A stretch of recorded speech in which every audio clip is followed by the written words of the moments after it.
A millionaire asked his virgin best friend for a child, but when she surrendered her whole heart and body, he realized he couldn't let her go.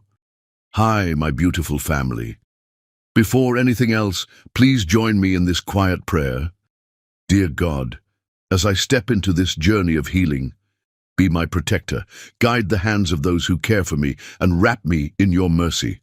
May I return to my family, renewed, safe, and smiling. Amen. This is your Mr. Peter speaking from the soul. For the next 2 to 3 days, I'll be away in New York for a medical checkup, but don't let that worry your hearts. I'll be back in just 3 days, by God's grace, ready to sit with you again and pour love into every story. I know, not seeing me today might leave some of you feeling down or disappointed, and I truly understand. But my beautiful family, you are the reason I keep going. Your love lifts me. Your prayers protect me. While I'm away, James will be here to keep our bond strong. So hold on to me with your hearts, and I promise I'll be home soon. Now let's begin today's story, with faith, with love, and with all the warmth we share. Death had never looked so beautiful in a $3,000 suit. John Kidwell stood at the floor-to-ceiling windows of his penthouse office, watching the city sprawl beneath him like a kingdom built on bones. At 45, he commanded a tech empire worth $12 billion, owned properties on 3 continents, and could buy anything his heart desired. Everything except the one thing that mattered: time to undo the greatest mistake of his life. 2 years.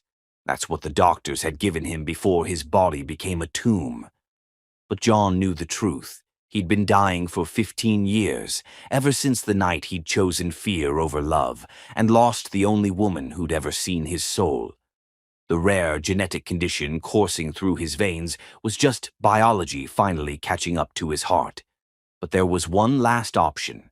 One impossible, heartbreaking, soul-destroying option. The elevator chimed softly behind him, and John's reflection shifted in the glass as the doors slid open. He didn't need to turn around to know who had arrived. He'd recognize that gentle footstep anywhere, even after all these years of pretending they were just friends. "You look tired," Nana Lamb said, her voice carrying that same warmth that had haunted his dreams for 15 years. "When's the last time you slept?" John turned slowly, and as always, the sight of her hit him like a physical blow. Nana, at 28, was even more beautiful than she'd been in college. Her dark skin glowed with health, her curly hair framed her face like a halo, and her eyes held depths he'd never allowed himself to explore again. She wore a simple blue dress that hugged her curves, and John found himself remembering another blue dress, another lifetime, when they were young and believed love conquered everything. "Sleep is overrated," he said, managing a smile that felt like broken glass in his chest. "Besides, I have something important to discuss with you." Nana moved closer, concern creasing her brow. She'd always been able to read him better than anyone, which made what he was about to ask even more impossible. "John, what's wrong? You've been acting strange for weeks. Knox is worried. Your mother keeps calling me, and Wade..." John's jaw tightened at the mention of Nana's older brother. Dr. Wade Lamb, renowned surgeon, the man who'd been secretly monitoring John's condition for the past 6 months. The man who'd delivered the devastating news that had led to this moment. "How is your brother?" "Busy saving lives, as usual." Nana settled into one of the leather chairs facing his desk, crossing her legs with unconscious grace. "Though he's been asking about you lately, said you missed your last few appointments." John's heart hammered against his ribs. Of course Wade would notice. The brilliant surgeon had been John's private physician for years, one of the few people who knew about the experimental treatments, the desperate searches for cures, the slow countdown to oblivion. But Wade didn't know about the final option, the one that would destroy his sister's life to save John's. "I've been reconsidering some treatment options," John said carefully, moving to his desk. He pulled out a thick manila folder, his hands steadier than he felt. Inside were medical reports, test results, and documentation that had taken him months to compile. Documentation that proved Nana Lamb was his only hope for survival. Treatment options. Nana leaned forward, her brown eyes searching his face. John, what aren't you telling me? If you're sick, I'm dying. The words fell between them like stones, shattering the careful pretense they'd maintained for over a decade. Nana's face went pale, her hands gripping the arms of her chair. What do you mean, dying? Her voice was barely a whisper. John opened the folder, his movements precise and controlled. He'd practiced this conversation 100 times in his head, but now that the moment had arrived, every word felt like swallowing razors. I have a rare genetic condition, Kleiser-Hoffmann syndrome. It's degenerative, incurable, and terminal. The doctors give me 2 years, maybe less. Nana stared at him in stunned silence, tears already forming in her eyes. John wanted to go to her, to hold her, to comfort her the way he had when they were young. Instead, he remained behind his desk like a coward, using furniture as a barrier between them. 2 years, she repeated, her voice breaking. But surely there's something. Experimental treatments, clinical trials. I've tried everything. John's fingers tightened on the folder. Everything except one option, one possibility that could save my life, but... He stopped, unable to continue. But what? Nana was on her feet now, moving around the desk toward him. John, whatever it is, we'll figure it out. I'll help you. We'll fight this together. We. That simple word nearly broke his resolve. There was no we anymore. Hadn't been for 15 years, not since the night everything fell apart and he'd chosen his pride over his heart. But now, faced with death, all his carefully constructed walls were crumbling. The only potential cure involves stem cell therapy, John said, his voice hoarse. Specifically, stem cells from umbilical cord blood. The cells would need to come from a child who's a perfect genetic match. Understanding dawned in Nana's eyes. A child. Your child. Not just any child. John pulled out a thick stack of test results. I've had hundreds of women tested secretly over the past year. Genetic compatibility for this condition is incredibly rare. Out of nearly 300 candidates, only one was a perfect match. Nana's breath caught. Who? John met her eyes, seeing his own pain reflected back at him. You. The silence stretched between them like a chasm. Nana stared at the test results, her name highlighted in yellow marker on page after page of medical jargon. Her hands trembled as she read, processing the implications. You want me to have your baby, she said finally. I'm asking you to save my life. John's voice was steady, but inside he was falling apart. I know what I'm asking, Nana. I know it's impossible, selfish, cruel, but I'm desperate and you're my only hope. Nana set down the papers, her face unreadable. And after I give birth and you get your stem cells, what happens to the baby? To me? John had prepared for this question, but the answer still tasted like poison. The baby would be yours, completely. I'd provide financial support, of course, but I wouldn't interfere in your life. This would be a medical arrangement, nothing more. A medical arrangement. Nana's laugh was hollow. How clinical, how perfectly John Kidwell. The barb hit its mark, but John absorbed it without flinching. He deserved worse. I know how this sounds. I know what you must think of me for even suggesting it. But Nana, I'm dying. Every day I wait, I get weaker. And if I die, Kidwell Industries collapses. 50,000 employees lose their jobs. The foundation stops funding schools and hospitals. Everything I've built crumbles. So this is about your empire. No. The word exploded from him with more force than he'd intended. This is about wanting to live. This is about being too much of a coward to face death with dignity. This is about the fact that I've wasted 15 years pretending I don't love you, and now it might be too late to make it right. Nana's eyes widened, tears spilling down her cheeks. John ... I'm not asking for your love, he continued, the words pouring out of him like blood from a wound. I'm not asking for forgiveness. I'm asking for a chance. One chance to make amends for everything I've done wrong, everything I've failed to say. I'm asking you to give me the greatest gift imaginable, life itself. And in return, I'll give you everything I have. Every penny, every property, every stock option.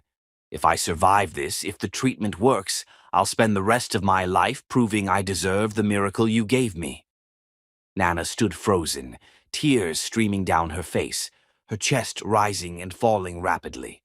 John wanted to reach for her, to wipe away her tears, but he didn't dare. He'd forfeited the right to comfort her long ago. You don't understand what you're asking, she whispered. Then explain it to me. Nana turned away, hugging herself tightly. You're asking me to risk my life for experimental fertility treatments. You're asking me to carry a child for 9 months, knowing it might kill me. You're asking me to give birth to a baby I'll love more than my own life, just so you can harvest its stem cells. Each word was a knife in John's chest, but he forced himself to listen, to bear witness to her pain. But most of all, Nana continued, her voice breaking, you're asking me to do all of this while pretending I don't love you too, while pretending that carrying your child won't destroy me completely when you walk away afterward. The admission hung in the air between them, raw and devastating. John felt his world shift, years of assumptions crumbling to dust. Nana, I need time to think. She grabbed her purse, moving toward the elevator with quick, unsteady steps. I need to talk to Wade, to research the procedures, to understand exactly what you're asking of me. John nodded, though his heart was screaming at him to stop her, to fall to his knees and beg her forgiveness. Take all the time you need. Nana paused at the elevator, her finger hovering over the call button. John? Yes. If I do this, if I agree to this insane plan, I have one condition. John held his breath. Anything. No lies. No pretending this is just business. If I'm going to risk everything to save your life, I want the truth about what happened 15 years ago. I want to know why you walked away from us. The elevator arrived with a soft chime. Nana stepped inside, her eyes never leaving his face. I want to know why you chose to break both our hearts instead of fighting for what we had.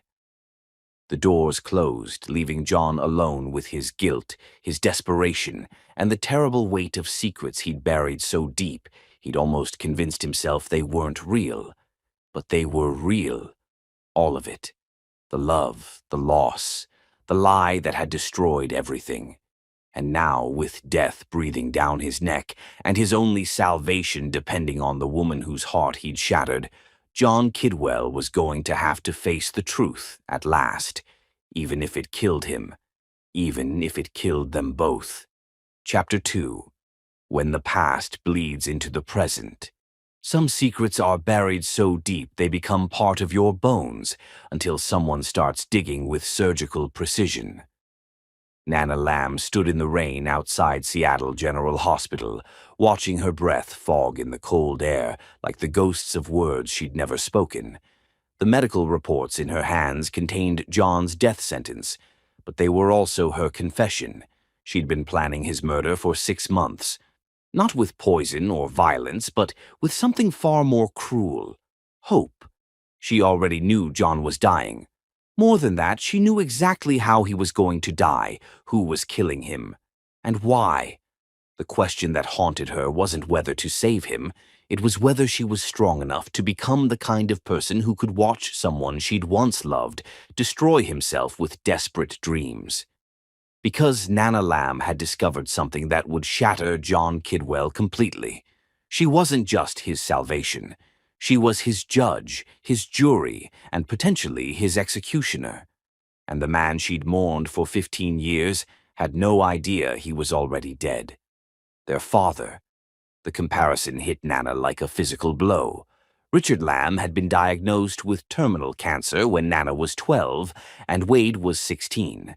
Instead of fighting, instead of letting his family help him through it, he'd simply vanished one night, leaving behind only a note saying he didn't want them to watch him die.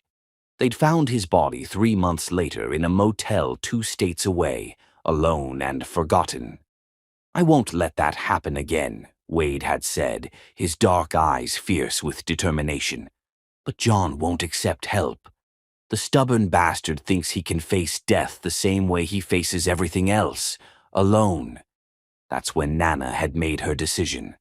Not the decision to save John's life, but the decision to watch him die slowly. To let him suffer the way she'd suffered for 15 years, carrying the weight of secrets that had nearly destroyed her. Because Nana Lamb had her own devastating secret, one that made John's request not just cruel, but impossible. She was already infertile. The elevator in the hospital was ancient, creaking as it carried her to the 7th floor. Wade's office was at the end of a long corridor that smelled of antiseptic and broken dreams. She found him hunched over his computer, his dark skin drawn with exhaustion, still wearing scrubs from an 18-hour surgery. "Nana?" He looked up in surprise, then noticed the folder in her hands. His expression darkened. "That son of a bitch actually did it. He actually asked you. You knew he would." Nana collapsed into the chair across from his desk, the weight of the past 6 months suddenly crushing. "You've known this whole time what he was planning." Wade leaned back, rubbing his face with both hands. "I suspected. When he started asking me about fertility specialists, about genetic compatibility testing. When he requested your complete medical history from when you were my patient." His voice was bitter. "I should have warned you, should have told you to stay away from him." "Why didn't you?" "Because I hoped I was wrong. Because I couldn't believe even John Kidwell would be that selfish." Wade's hands clenched into fists. "What did you tell him?" Nana stared at the folder, John's test results seeming to mock her. "I told him I needed time to think. I told him I wanted the truth about what happened 15 years ago." "The truth?" Wade's laugh was harsh. "You want to tell him about the baby?" The baby. 2 words that still had the power to destroy her even after all these years. Nana closed her eyes, remembering those 3 precious months when she'd carried John's child in secret, planning to surprise him after graduation. 3 months of hope, of dreams, of imagining their future together. "He has a right to know," she whispered. "He gave up that right when he walked away from you." Wade's voice was gentle now, full of the protective love that had sustained her through the darkest period of her life. "When he chose Vera Stone over you, when he left you broken and bleeding in that hospital bed while he was off playing businessman." Nana flinched at the memory. The miscarriage had happened on the same night John announced his engagement to Vera Stone, the ice-cold socialite who'd captured his attention during their senior year. Nana had been alone in her dorm room, cramping and bleeding, too devastated by John's betrayal to even call for help. By the time Wade found her, she'd lost so much blood that the doctors weren't sure she'd survive. The miscarriage had been traumatic enough to cause permanent damage, scar tissue, hormonal imbalances, a uterus too damaged to ever carry a child to term.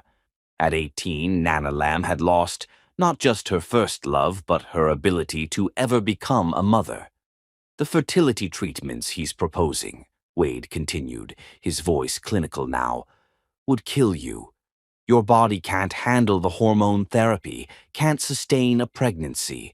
The scarring alone would cause complications that—" "I know." Nana's voice was steady, but inside she was screaming. "I've known since I was 18 what those treatments would do to me." Wade stared at her, understanding dawning in his eyes. "That's why you agreed to think about it. You're not planning to save him. You're planning to let him hope while you watch him die. He destroyed me, Wade. The words came out flat, emotionless, but they carried 15 years of pain. He walked away from what we had like it meant nothing. He chose money and status over love, over me. Now he wants me to risk my life to save his, and he doesn't even know that he's the reason I can't have children in the first place. Wade was quiet for a long moment, studying her face. Revenge is a cold comfort, Nana. Trust me, I know. This isn't revenge, this is justice. Is it? Or is it just another way to hurt yourself? Before Nana could answer, Wade's phone buzzed. He glanced at it, and his expression changed completely. We have a problem. What kind of problem? Wade turned his computer screen toward her. On it was a news article dated just an hour ago. Vera Stone returns to Seattle. Billionaire's ex-fiancé spotted at Kidwell Industries. Nana's blood turned to ice. Vera Stone, the woman who'd stolen John from her, who'd worn the engagement ring that should have been Nana's, who'd ultimately destroyed her own relationship with John through her greed and manipulation. What was she doing back in Seattle? There's more, Wade said grimly, scrolling down to show a photo. Vera Stone stepping out of a black limousine, her platinum blonde hair gleaming, her perfect face wearing a triumphant smile. She looked exactly the same as she had 15 years ago, beautiful, cold, and utterly ruthless. But it wasn't Vera that made Nana's heart stop. It was the man helping her out of the car, a man whose face was partly obscured by shadows, but whose presence radiated menace. "Who is that with her?" Nana whispered. Wade zoomed in on the photo, and Nana felt the world tilt on its axis. The man was tall, broad-shouldered, with dark hair and piercing blue eyes. He was devastatingly handsome in a way that seemed almost artificial, like he'd been designed to be irresistible. According to the article, that's Cruz Sterling, oil and gas magnate worth about $8 billion. Also, apparently, John's half-brother. Half-brother? Nana's mind reeled. John doesn't have a half-brother. He does now. Sterling went public with the relationship last week, claiming he's Vale Kidwell's son from an affair. He's demanding a DNA test and a share of the Kidwell fortune. Nana stared at the photo, pieces of a puzzle beginning to form in her mind. Wade, when did John's symptoms start getting worse? About 6 months ago. Why? And when did Cruz Sterling first appear in the media? Wade's fingers flew over the keyboard, pulling up articles and timelines. His face grew pale as he read. 6 months ago, right around the time John started showing signs of rapid deterioration. Their eyes met across the desk, both thinking the same impossible thought. It could be a coincidence, Wade said, but his voice lacked conviction. Or it could be murder. Nana stood up, her mind racing. What if John's condition isn't just genetic? What if someone's been poisoning him? Nana, that's crazy. Is it crazier than a secret half-brother appearing just as John starts dying? Is it crazier than Vera Stone returning to Seattle the same day John asks me to bear his child? Wade was quiet, his analytical mind working through the possibilities. As a surgeon, he'd seen enough suspicious cases to know that sometimes the impossible was simply the improbable. If someone was poisoning John, they'd need access to him on a regular basis. Someone he trusts, someone who could slip something into his food or drink without being detected. Nana thought about John's inner circle. Knox Rivers, his best friend and business partner. Claire Kidwell, his mother who doted on him despite their complicated relationship. The household staff he'd employed for years. All of them had access. All of them could, theoretically. Her phone buzzed. A text message from an unknown number. We need to talk. Meet me at the Fairmont Olympic Presidential Suite. Come alone. Vera Stone. Somehow, she'd gotten Nana's number. Wade, I need you to do something for me. Nana grabbed her purse, her movements sharp and determined. I need you to run a toxicology screen on John's blood, full spectrum. Look for anything unusual. Nana, where are you going? To get some answers. She paused at the door, looking back at her brother. And Wade? If something happens to me, if I disappear or have an accident, promise me you'll tell John the truth about the baby we lost. Nana, promise me. Wade's face was grave. I promise. But be careful. If Vera Stone is involved in this, she's more dangerous than we thought. Nana nodded and walked out of his office, her mind focused on one goal, finding out what Vera Stone wanted and why she'd chosen this moment to return to John's life. 20 minutes later, she stood outside the presidential suite at the Fairmont Olympic Hotel, her hand raised to knock. Behind this door were answers that could change everything. Answers about John's condition, about Cruz Sterling's true motives, about the past that had shaped all their futures. She knocked. The door opened immediately, as if Vera had been waiting. The years had been kind to Vera Stone. She was still stunning, still perfectly groomed, still radiating the kind of cold beauty that stopped traffic. But there was something different about her eyes, something desperate and dangerous. Hello, Nana, Vera said, her voice honey-sweet with an undertone of poison. Thank you for coming. We have so much to discuss. Behind Vera, Nana could see the opulent suite, and sitting in a chair by the window, Cruz Sterling. He rose when he saw her, and Nana felt a chill run down her spine. There was something predatory in his smile, something that made every instinct scream danger. Ms. Lamb, Cruz said, his voice smooth as silk, I've been looking forward to meeting the woman who holds my dear brother's life in her hands.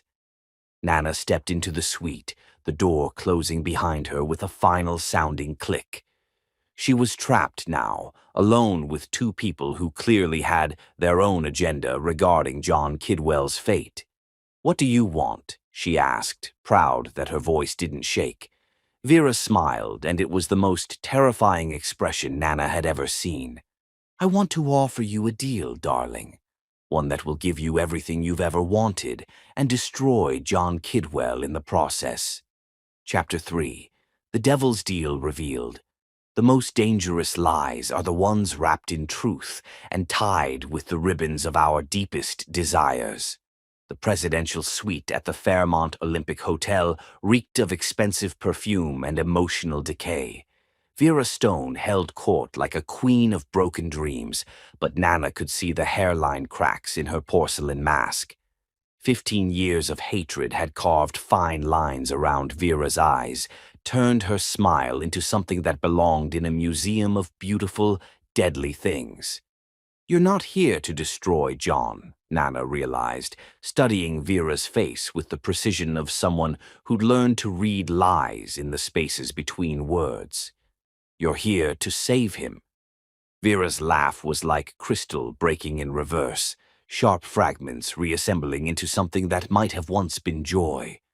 Oh, darling, you always were too intelligent for your own good. Cruz Sterling moved from the shadows, and Nana saw him clearly for the first time. He wasn't just John's alleged half-brother, he was John's mirror image, if John had been raised by wolves instead of wolves in expensive suits. The same bone structure, the same unconscious arrogance, but where John had been carved by guilt into something resembling humanity, Cruz had been sharpened by abandonment into a weapon. The poison isn't killing John, Nana said, the pieces falling into place with the precision of a Swiss watch. It's preserving him. You've been keeping him alive. Very good, Vera purred. The compound we've been administering mimics the symptoms of Kaiser-Hoffmann syndrome while actually strengthening his cellular regeneration. He thinks he's dying, but he's becoming immortal. The question is, what's a man willing to sacrifice for eternal life when he believes he only has months to live? Cruz Sterling moved to the bar, pouring himself a whiskey with casual elegance. My dear brother has something that belongs to me. My birthright. The Kidwell fortune should have been split between us years ago, but Vale Kidwell made sure I was written out of the will entirely. So, you're going to kill him for it? Nana's disgust was palpable. Kill him? Cruz's eyebrows rose in mock surprise. Miss Lamb, I would never harm my beloved brother. His own body is doing that quite efficiently already.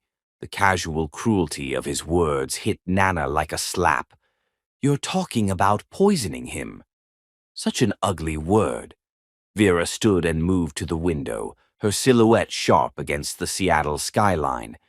We prefer to think of it as accelerating a natural process. John's genetic condition is real, you know.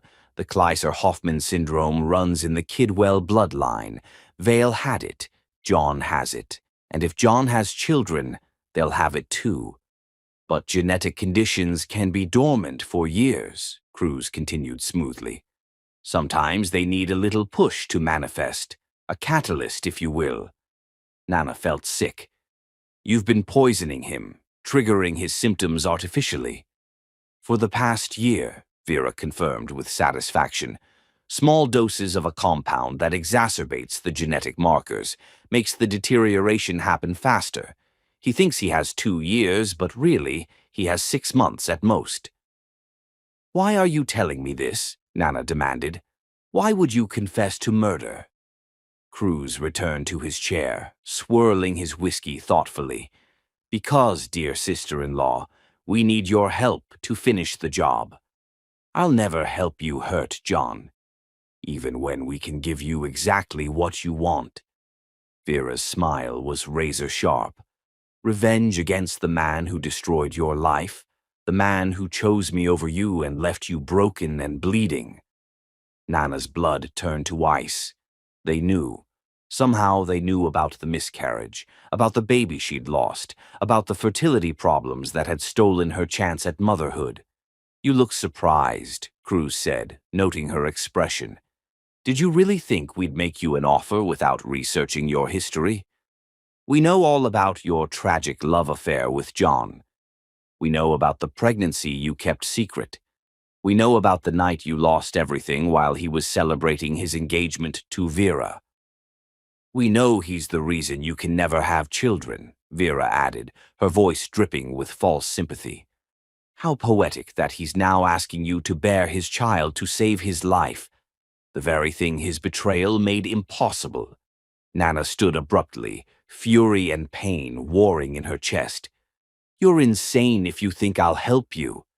Sit down, Cruz said quietly, and something in his tone made Nana freeze. We're not finished. You see, Vera continued, we don't need you to refuse John's request. We need you to accept it. What? Agree to the fertility treatments, Cruz explained. Let him hope that you can save him. Let him pour his resources into preparing for a child that will never come. And when the treatments fail, as they inevitably will, given your medical history, watch him realize that his last hope is gone. Watch him die knowing he asked the one woman who could never give him children to sacrifice everything for him. The cruelty of it stole Nana's breath. They wanted her to torture John with false hope, to let him believe she was risking her life for him while knowing it was impossible from the start. The beauty of it, Vera said, is that it's not technically murder. John's condition is real, and your infertility is documented. We're simply letting nature take its course, while making sure he suffers as much as possible in the process, Nana said, disgusted. Exactly. Cruz raised his glass in a mock toast. Poetic justice for the man who thinks he can buy anything, including redemption. Nana backed toward the door, her mind reeling. These people were monsters, but they'd revealed something crucial. John was being poisoned. If she could prove it, if she could find an antidote, she might be able to save him without the desperate fertility gamble. What makes you think I'll agree to this?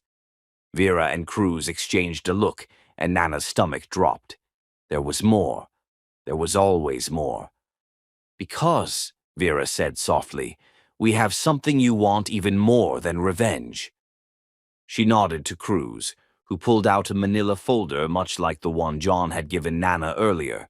But when he opened it, the contents made Nana's world collapse. Medical records, adoption papers, and photographs of a teenage boy with John's eyes and her smile.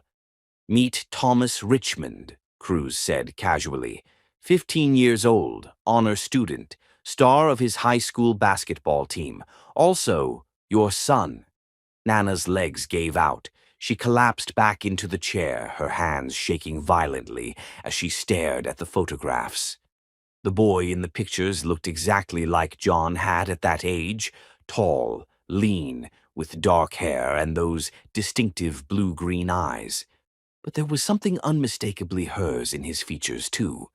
The shape of his nose, the curve of his smile, the stubborn set of his jaw when he was concentrating. Her baby. Her lost baby, alive and beautiful and real. "That's impossible," she whispered, though even as she spoke, her heart was screaming that it was true. Every maternal instinct she'd buried for years was suddenly roaring to life. "I lost the baby. I had a miscarriage." "You had a medically induced premature birth," Vera corrected. "At 24 weeks, the baby was viable. Barely, but viable. The doctors told you he died to spare you the trauma of knowing he was fighting for his life in the NICU." Nana's hands shook as she looked through the medical records. Birth certificate listing the mother as unknown, adoption papers signed when the baby was 6 months old, and years of school reports and photos showing a boy growing up with loving adoptive parents. "Wade," she breathed. "Wade knew about this." "Your brother made the decision to let you believe the baby died," Cruz confirmed. "He thought it would be easier than telling you that your child was alive but would be raised by strangers. He arranged the private adoption himself." Tears streamed down Nana's face as she stared at 15 years' worth of photographs. Her son, alive, healthy, beautiful. The child she'd mourned for 15 years had been living and breathing and growing up just a few hours away. "Thomas doesn't know about you," Vera said, her voice gentle now, which somehow made it more terrifying. "His adoptive parents are wonderful people who love him dearly. He's happy, well-adjusted, planning to attend MIT on a full scholarship next year." "Why are you showing me this?" Nana's voice was broken. "Because we can arrange for you to meet him," Cruz said. "We can give you the relationship with your son that was stolen from you. We can give you the family you've always dreamed of. All you have to do," Vera continued, "is agree to John's proposal. Let him believe you're going to save his life. Let him hope while you watch him die. And when it's over, when John is gone and Cruz inherits the Kidwell fortune as the only surviving heir, we'll make sure you and Thomas are reunited properly." Nana closed her eyes, overwhelmed by the impossible choice they were offering her. Her son, the child she'd grieved for 15 years, was alive and within reach. But the price was John's life, and the knowledge that she'd have to torture him with false hope before watching him die. "What if I refuse?" she asked. Cruz's friendly mask slipped slightly. "Then Thomas remains forever out of your reach, and we make sure John learns some very interesting facts about his best friend, Knox Rivers." "What about Knox?" "Knox has been helping us," Vera said simply. "The compound we've been using to poison John, Knox has been administering it, mixed into John's coffee every morning, his vitamin supplements, his protein shakes. Knox Rivers has been slowly killing his best friend for over a year." Nana felt like the floor had dropped out from under her. Knox, John's trusted friend since college, the man who'd stood by him through every crisis, was a murderer. "Knox has a daughter," Cruz continued, 8 years old, named Emma. Very sweet child, attends St. Catherine's Academy. Knox has been quite cooperative since we made it clear what would happen to little Emma if he didn't follow our instructions. The threat was unmistakable. They had Knox's daughter, which meant they had Knox himself, as their weapon against John. "So you see," Vera said, sitting back down across from Nana, "we don't actually need your cooperation to kill John Kidwell. Knox is already doing that quite effectively. But we'd prefer to make John suffer first. We'd prefer to break his heart before we stop his heart. And for that, we need you." Nana stared at the photos of her son, her mind racing. These monsters had orchestrated everything: John's poisoning, Knox's cooperation, even her presence here tonight. They'd researched her history, discovered her greatest weakness, and now they were using it to force her compliance. But they'd also revealed their greatest vulnerability. They needed her to choose this path willingly, which meant she had power here, even if she didn't fully understand it yet. "I need time to think," she said finally. "Of course." Cruz stood, extending his hand as if they'd just concluded a pleasant business meeting. "But don't take too long. John's condition is deteriorating rapidly, and Thomas graduates from high school in 6 months. It would be lovely if his biological mother could be there to watch." Vera walked Nana to the door, her hand gentle on Nana's elbow. "I know this is overwhelming, darling, but think about what John put you through 15 years ago. Think about the pain, the loss, the years of thinking you'd never be a mother. He owes you this. He owes you the chance to reclaim what was stolen from you. And all I have to do is watch him die." "All you have to do," Vera corrected, "is let him die believing that someone loved him enough to try to save him. Really, it's almost a kindness." The door closed behind Nana with a soft click, leaving her alone in the hotel corridor with the most impossible choice of her life. In her hands, she held photos of the son she'd never known existed, the child who could fill the hole in her heart that had been bleeding for 15 years. But the price was John's life. And despite everything he'd put her through, despite the pain and betrayal and years of loneliness, Nana wasn't sure she could pay it. Even if it meant never seeing her son again, even if it meant watching John die anyway, poisoned by the friend he trusted most, even if it meant sacrificing her only chance at the family she'd always dreamed of. As she walked toward the elevator, Nana made a decision that would change everything. She wasn't going to choose between John's life and her son's love. She was going to save them both, even if it killed her. Chapter 4: The Family Secrets That Destroy Everything. Truth is like a cancer.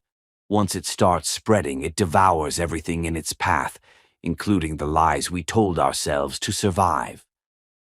Nana burst through the doors of Wade's office at 2 in the morning, carrying photographs of the son she'd mourned and a revelation that would rewrite everything they thought they knew about life, death, and the spaces between heartbeats. "The baby didn't die," she said without preamble, watching Wade's face cycle through shock, guilt, and something that looked almost like relief. "But neither did John.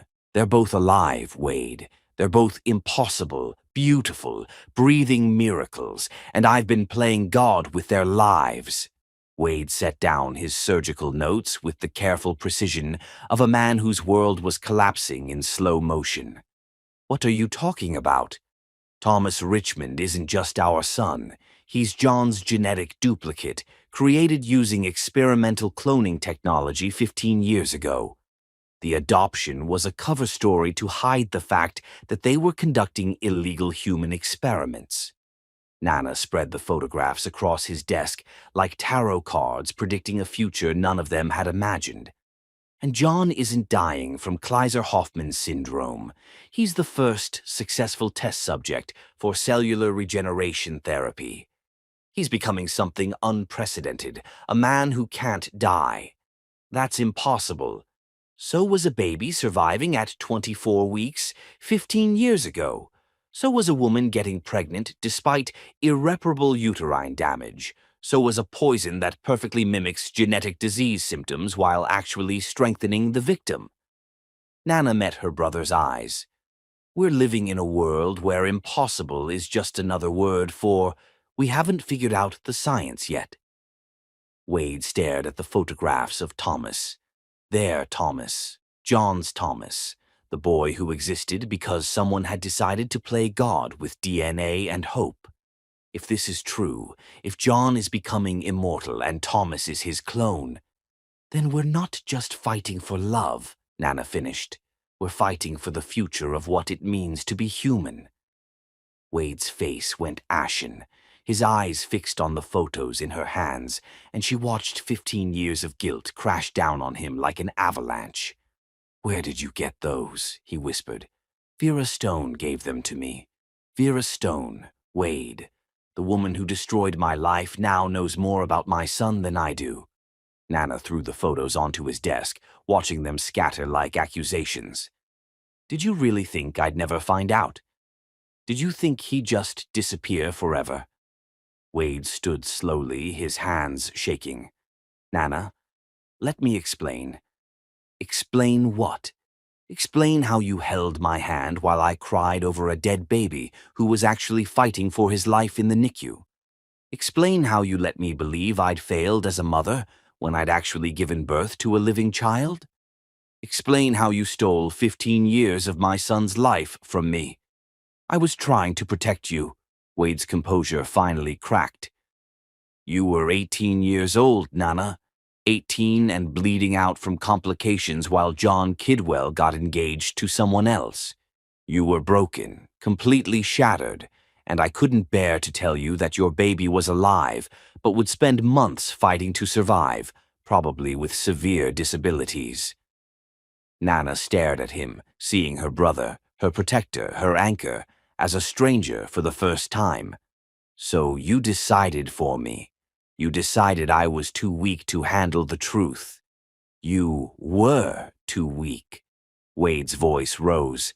"You tried to kill yourself, Nana, 3 times in the first month after the birth. If I'd told you the baby was alive but suffering, but might die anyway, it would have destroyed you completely." The words hung in the air between them, raw and terrible. Nana had buried those dark weeks so deep that even she'd convinced herself they hadn't happened. But Wade remembered everything. Every sleepless night he'd spent watching her. Every razor blade he'd hidden. Every desperate moment when she'd wanted to join her dead child. "That wasn't your choice to make," she said finally, her voice breaking. "It was the only choice I could live with." Wade moved around the desk, reaching for her, but she stepped back. "Nana, Thomas is happy. He has wonderful parents who've loved him from the moment they brought him home. He's had a good life, a stable life. Better than what we could have given him as teenagers, with no money and no support. He's my son, and I saved his life." Wade's voice was fierce now, defensive. "The adoptive family paid for experimental treatments that we never could have afforded. They gave him round-the-clock care, the best doctors, everything he needed to survive. By the time he was stable enough that you could have been part of his life, he was 6 months old and bonded with his new parents. What would you have had me do? Rip him away from the only family he'd ever known?" Nana sank into a chair, the photographs of Thomas scattered around her like broken dreams. In them, she could see glimpses of the life her son had lived: birthday parties, school plays, basketball games, family vacations. He looked happy, genuinely happy, in a way she wasn't sure she could have given him as a teenage mother dealing with her own trauma. "You should have told me," she said quietly. "Maybe not at first, but later, when I was stronger, when I could have handled it." Wade knelt beside her chair, his dark eyes filled with regret. "When? When would have been the right time? When you were 21 and finally starting to heal? When you were 25 and building your career? When you were 30 and had convinced yourself you didn't want children because you were afraid of losing them again?" Each word was a knife in her chest because it was true. She had convinced herself she didn't want children, had thrown herself into her work as an interior designer, had built walls around her heart so high that even she couldn't see over them. "I've been watching over him," Wade said softly. "All these years I've kept track of him, made sure he was healthy, that his parents were taking good care of him. I have reports, photos, report cards. I even made sure he got the best doctors when he had his appendix out last year." "You've been watching him?" Nana's voice was hollow. "You've been part of his life while I've been grieving a ghost. I've been protecting him. And protecting you." Wade reached for one of the photos, a recent school portrait showing Thomas in a Letterman jacket, grinning at the camera. "Look at him, Nana. Really look at him. He's not just surviving, he's thriving. He's happy, confident, loved. Would you really want to destroy that just to satisfy your own need to be his mother?" The question hit her like a physical blow because she didn't know the answer.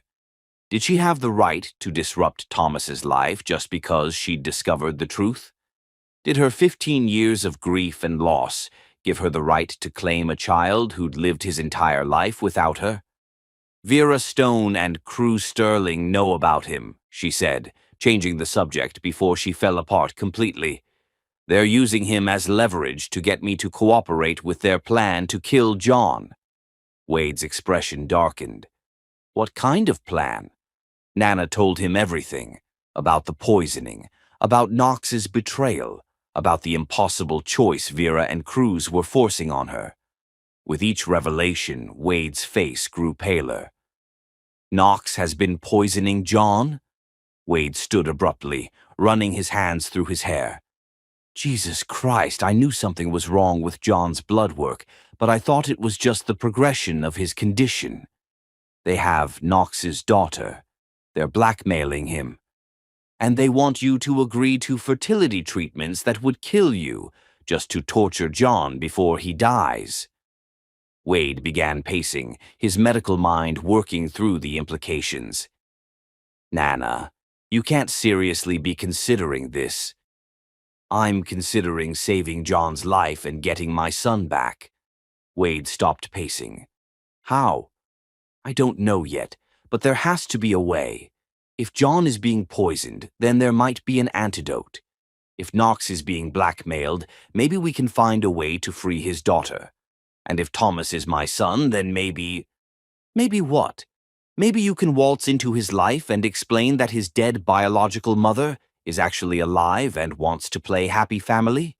Maybe you can destroy the only parents he's ever known for your own satisfaction." The cruelty of Wade's words stunned her. "I'm not trying to destroy anything. I just want—" "You want what you've always wanted. You want John Kidwell to love you the way you loved him. And now you want a son who doesn't even know you exist to fill the hole that John left in your heart." Wade's voice was brutal in its honesty. "But love doesn't work that way, Nana. You can't force people to be your family just because you share DNA. That's not what this is about, isn't it? You've spent 15 years building your entire identity around being the woman John Kidwell abandoned, the tragic heroine who lost her baby and her chance at love. Now you find out that your tragedy isn't as complete as you thought, and suddenly you want to rewrite history." Nana stood up, fury blazing in her chest. "You don't get to psychoanalyze me, Wade. Not after lying to me for 15 years. Then prove me wrong. Walk away from John Kidwell. Walk away from Thomas Richmond. Build a life that isn't defined by loss and betrayal and the need to fix things that can't be fixed." "What if I can't?" The admission tore from her throat like a confession. "What if I'm so broken that I can't love anyone who doesn't need saving? What if the only way I know how to love is by sacrificing myself for people who don't deserve it?" Wade's expression softened, the anger draining from his face. "Oh, Nana, you're not broken. You're just scared. I am broken. Look at the choices I've made. 15 years ago, I fell in love with a man who chose money over me. Now I'm still in love with him, and he's asking me to risk my life to save his. And instead of walking away, instead of protecting myself, I'm trying to find a way to give him everything he wants, while somehow getting back a son who's better off without me. The son who's better off without you is the same son those monsters are using to manipulate you, Wade pointed out. If Thomas is truly safe and happy, then Vera and Cruz shouldn't be able to threaten him. Nana looked up sharply. What do you mean? I mean, maybe his life isn't as perfect as those photos suggest. Maybe there's something about his situation that makes him vulnerable to people like Vera Stone. Wade moved to his computer, his fingers flying over the keyboard. What's the name of his adoptive family? Richmond. Robert and Sarah Richmond. Wade's typing stopped abruptly. His face went white as he stared at the screen. Wade, what is it? The Richmonds filed for bankruptcy last year. Robert lost his job 6 months ago, and Sarah was diagnosed with early-onset dementia. They've been struggling to pay for her care. Wade's voice was grim. Thomas has been working part-time to help with expenses, and his MIT scholarship is in jeopardy because his grades have slipped. Nana felt her heart break all over again.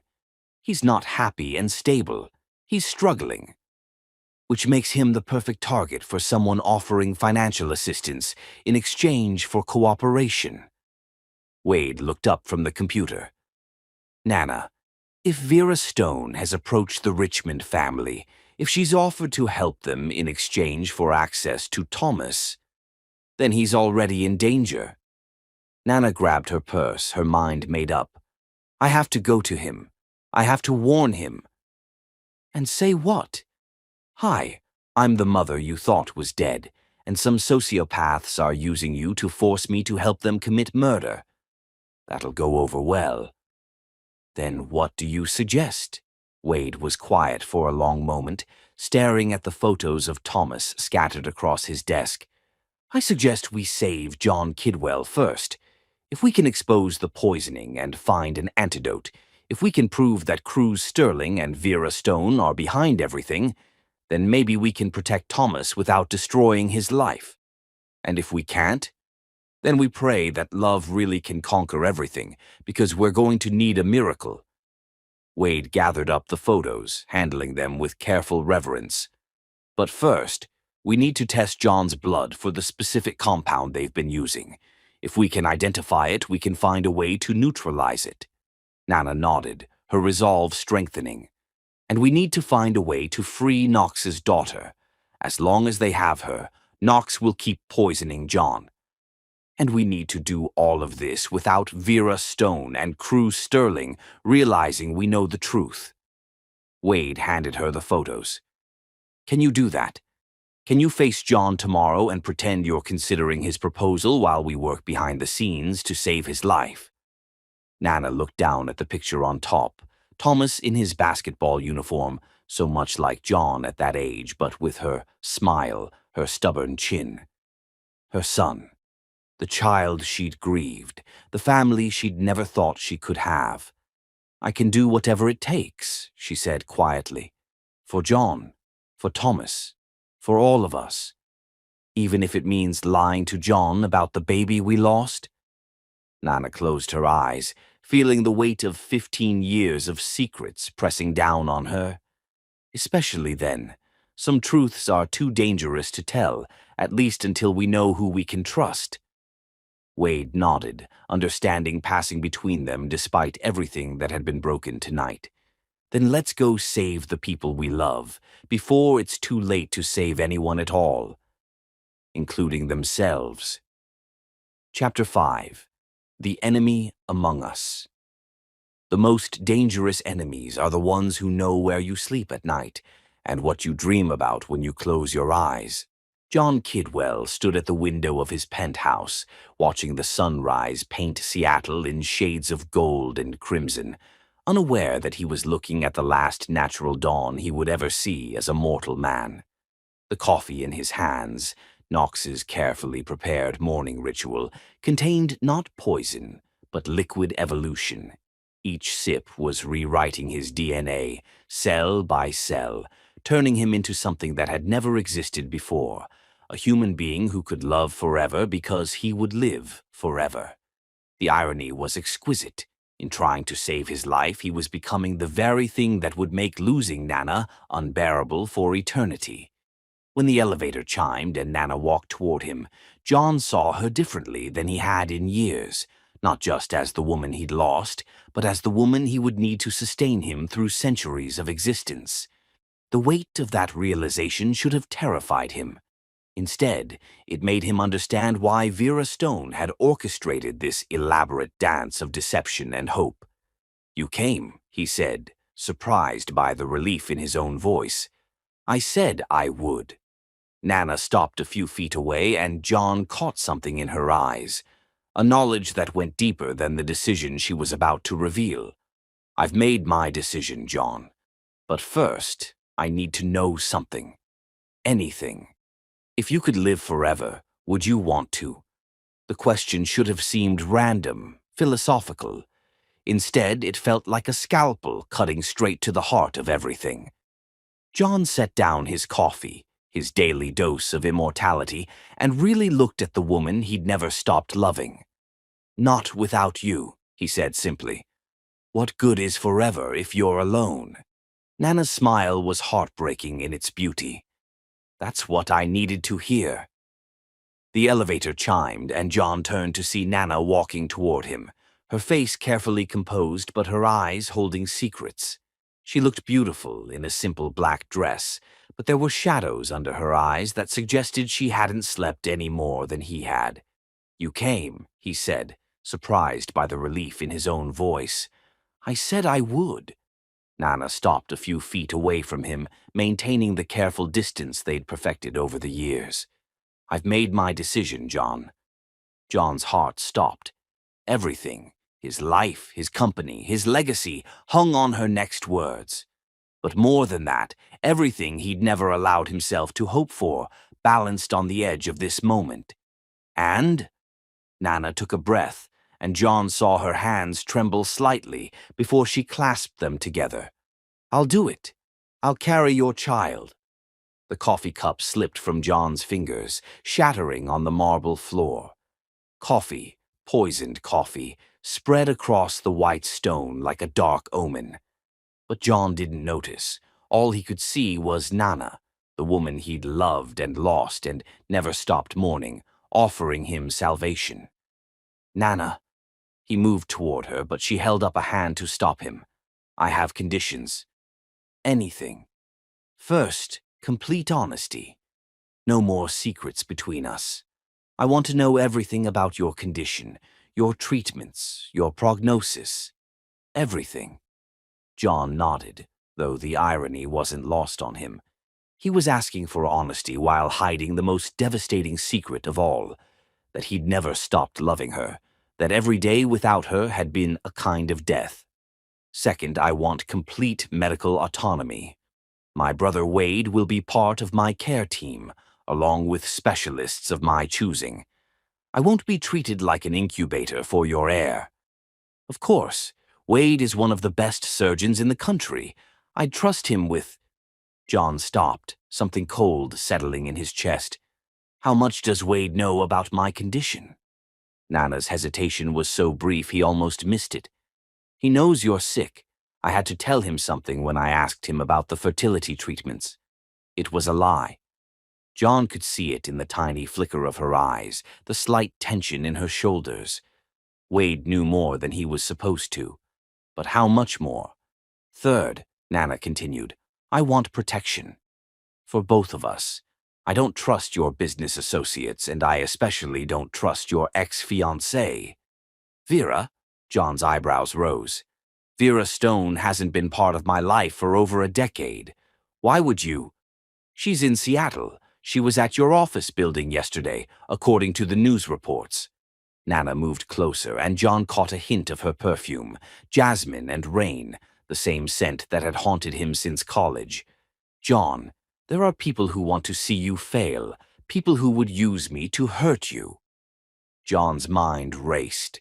Vera Stone in Seattle was bad news under any circumstances, but if she was circling while he was vulnerable, while Nana was about to risk everything for him, "I'll have security assigned to you immediately," he said. "Round-the-clock protection. And for yourself, I'm not going through this hell just to watch you get yourself killed by corporate espionage or whatever game Vera is playing." John studied her face, seeing something he couldn't quite identify. Fear, determination, love. "You sound like you know something specific about Vera's plans." Another tiny hesitation. "I know she's dangerous. I know she hurt you before, and I won't let her do it again." The possessiveness in Nana's voice made John's chest tighten with hope. Maybe this wasn't just about saving his life. Maybe, somehow, there was still something between them worth fighting for. "There's something else we need to discuss," Nana said, her voice becoming businesslike. "The fertility treatments. They're experimental and dangerous. There's a significant chance that complications could kill you." John's voice was flat. "I know. I've read every study, consulted with every specialist. The risk is approximately 30%. 30% that I'll die, 70% that our child will save your life." Nana met his eyes. "Are you willing to live with those odds, John? Are you willing to let me risk everything for you?" John was quiet for a long moment, staring down at the coffee staining his floor. A year ago, he would have said yes without hesitation. His life, his empire, his legacy, they were worth any risk. But now, faced with the possibility of Nana's death, he found himself wavering. "What if I said no?" he asked quietly. "What if I said your life is worth more than mine? Then you'd die, and I'd have to live with the knowledge that I could have saved you but didn't." Nana's voice was steady, but John heard the pain underneath. "We both know I can't carry that guilt, John." "Not again." "Again?" John looked up sharply, but Nana had turned away, moving to the window to stare out at the city below. "The treatments start next week," she said without looking at him. "Wade has already consulted with fertility specialists, and we have a team assembled. Dr. Sarah Chen at Seattle Reproductive Medicine, Dr. Martinez for high-risk obstetrics, and a team of nurses who specialize in experimental procedures." John moved to stand beside her, close enough to feel the heat of her body but not quite touching. "Nana, are you sure about this? Once we start, there's no going back." "There's no going back anyway." She turned to face him, and John saw tears in her eyes for the first time since she'd arrived. "We can't pretend to be just friends anymore, John. Not after this. Whatever happens, whether I survive, whether you survive, whether this works at all, everything changes between us." John reached out slowly, giving her time to pull away. When she didn't, he cupped her face in his hands, his thumbs brushing away the tears on her cheeks. "Maybe it's time for everything to change," he said softly. "Maybe we've been pretending to be just friends for too long already."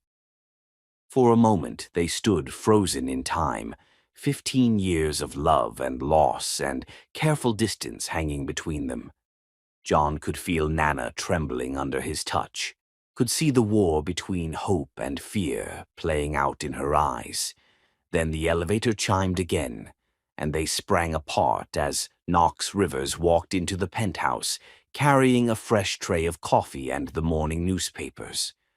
Knox stopped when he saw them, his eyes flicking between John and Nana with an expression John couldn't quite read.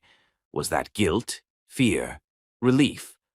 "I'm sorry," Knox said, his voice carefully neutral. "I didn't realize you had company." "Knox, you remember Nana Lamb." John moved away from Nana, putting distance between them that felt like tearing off his own skin. "Nana, Knox Rivers, my business partner." Knox set down the tray and extended his hand to Nana.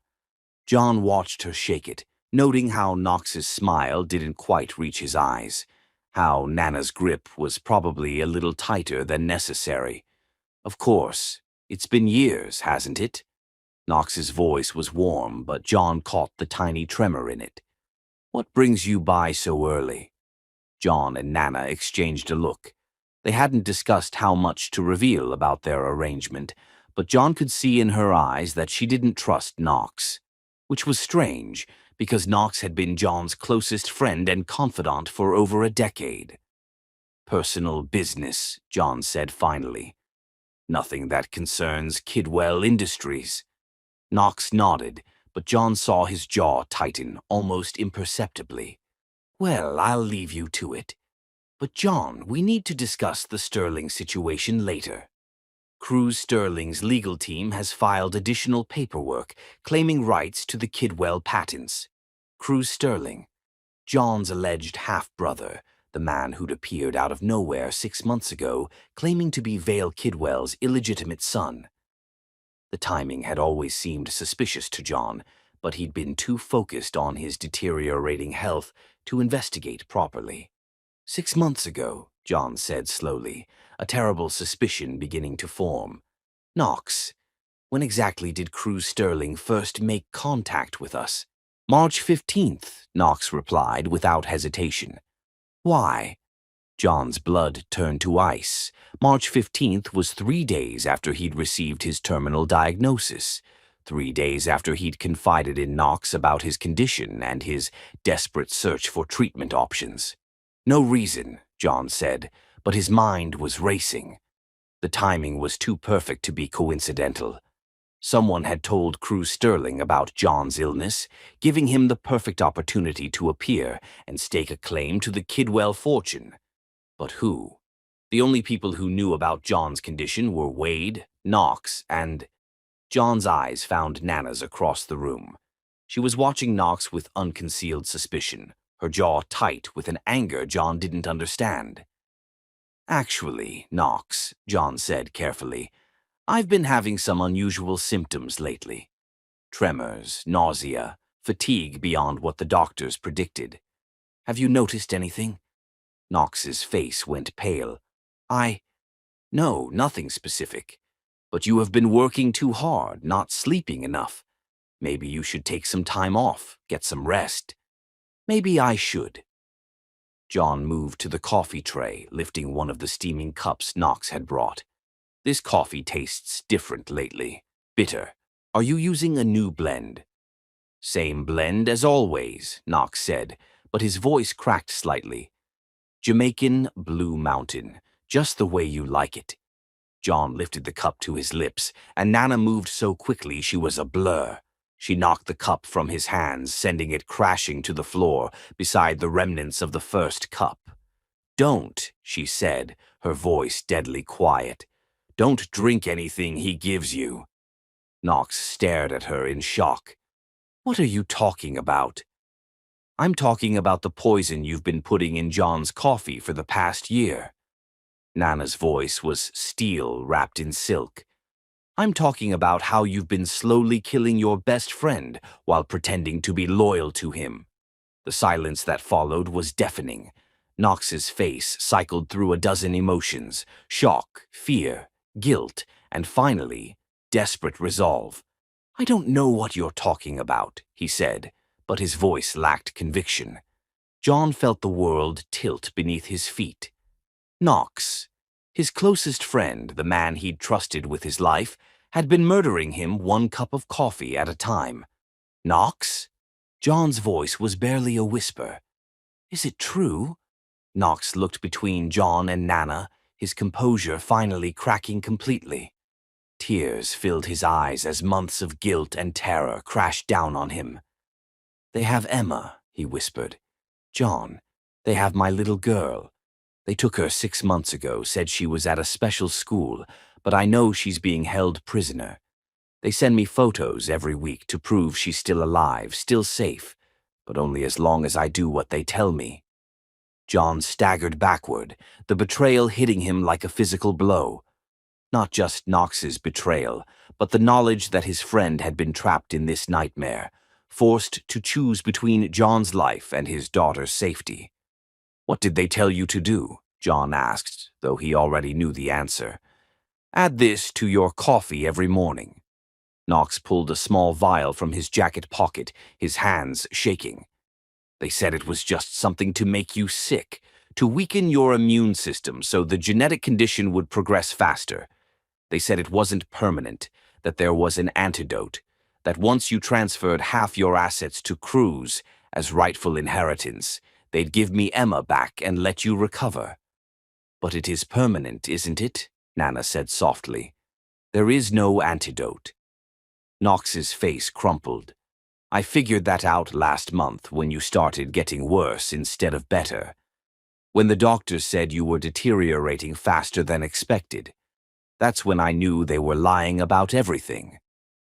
John looked down at the broken coffee cups, the dark stains on his pristine floor. For over a year, he'd been drinking poison every morning, trusting the man who'd been killing him one sip at a time. Emma, Knox continued, tears streaming down his face. She's 8 years old, John. She draws you pictures, asks about Uncle John every time I visit her school. She doesn't know her daddy has been... He couldn't finish the sentence. We're going to get her back, John said, his voice hard with resolve. And we're going to make Vera Stone and Cruz Sterling pay for what they've done to all of us. Knox looked up with desperate hope. You'll help me, even after what I did. You didn't have a choice. John put his hand on his friend's shoulder, feeling Knox's body shake with sobs. They used your love for your daughter against you. But Knox, no more poison, no more lies. Whatever they threaten, whatever they promise, you come to me first. They'll kill her if they find out I told you. They'll kill her anyway, Nana said bluntly. Once John is dead and Cruz has the inheritance, they'll eliminate all the witnesses, including Emma. The brutal truth of her words hung in the air like a death sentence. Knox collapsed into a chair, his head in his hands, the weight of his betrayal and Emma's danger finally crushing him. There has to be an antidote, John said, his mind working through possibilities. No one creates a poison without an antidote. It's too risky. Wade thinks he can identify the compound, Nana said. If we can figure out what they've been giving you, maybe we can neutralize it. John nodded, then looked at Knox. I need you to keep pretending nothing has changed. Keep bringing me coffee. Keep acting like their loyal puppet. But don't put any more poison in it. We need them to think their plan is working while we figure out how to save Emma and stop them. What about the fertility treatments? Knox asked, looking between John and Nana. If you're not actually dying. I am dying, John said grimly. Maybe not from a genetic condition, but the poison has done real damage. The treatments might still be our only option. Unless we can find that antidote, Nana added, and expose Vera and Cruz before they realize we know the truth. John looked around at the wreckage of his penthouse, broken coffee cups, dark stains on white marble, the ruins of trust and friendship scattered across expensive furniture. But for the first time in months, he felt something other than despair. He felt like fighting. Then that's what we do, he said, his voice strong despite everything. We find the antidote, we save Emma, and we destroy the people who thought they could use love as a weapon against us. Nana met his eyes across the room, and John saw his own determination reflected back at him. Together, she said. Together, he agreed, even if it killed them all. Chapter 6. The Race Against Death. Sometimes love means choosing to die together rather than live forever apart. Nana lay in the hospital bed, her body rejecting treatments designed to unlock John's transformation. The scarring isn't from the old miscarriage, Wade said. Someone tried to enhance her fertility using the same compound they've been giving John. John held her hand while machines monitored the war inside her body. Stop the treatments. If we stop now, we lose any chance of, Dr. Chen began. Of creating the first immortal child. John met Nana's eyes. I'd rather have one mortal lifetime with her than eternity without her. But Nana had made a different choice. Hidden in her gown was a syringe filled with the compound transforming John, the serum that would kill her or make her immortal. "John," she whispered, finding the syringe, "if you could choose between dying human or living forever, what would you choose? Whatever future includes you." Nana smiled and pressed the syringe to her IV. "Then let's find out what forever looks like." The transformation began immediately. Pain raced through her veins as every cell rewrote itself. John watched as the woman he loved became something unprecedented. "What have you done?" "What I should have done years ago," Nana gasped. "I chose you, forever." The monitors spiked beyond human parameters. Wade rushed to stabilize her. "She's not dying," John realized. "She's becoming what I became. We're going to be immortal together." "If she survives," Wade said grimly. John squeezed her hand as she convulsed with evolutionary pain. "She'll survive, and she'll be strong enough to love me forever." Through the agony, Nana smiled. "Forever starts now." John sat beside her bed, holding her hand while Wade consulted with a team of specialists in hushed, urgent voices. The fertility treatments that were supposed to save John's life were killing the woman he loved instead. "The scarring in her uterus is worse than we anticipated," Dr. Chen was saying to Wade. "The hormone therapy is causing massive inflammation, and her body is rejecting the treatments. If we continue, she'll go into organ failure." "And if we stop?" Wade's voice was tight with barely controlled panic. "She might survive, but there will be no pregnancy, which means no stem cells for John." John closed his eyes, listening to the medical team discuss Nana's life like a mathematical equation. Save the woman, lose the man, save the child that might be conceived, lose both parents. It was Sophie's choice, played out in a sterile hospital room, and John already knew what decision he had to make. "Stop the treatments," he said quietly. Everyone in the room turned to look at him.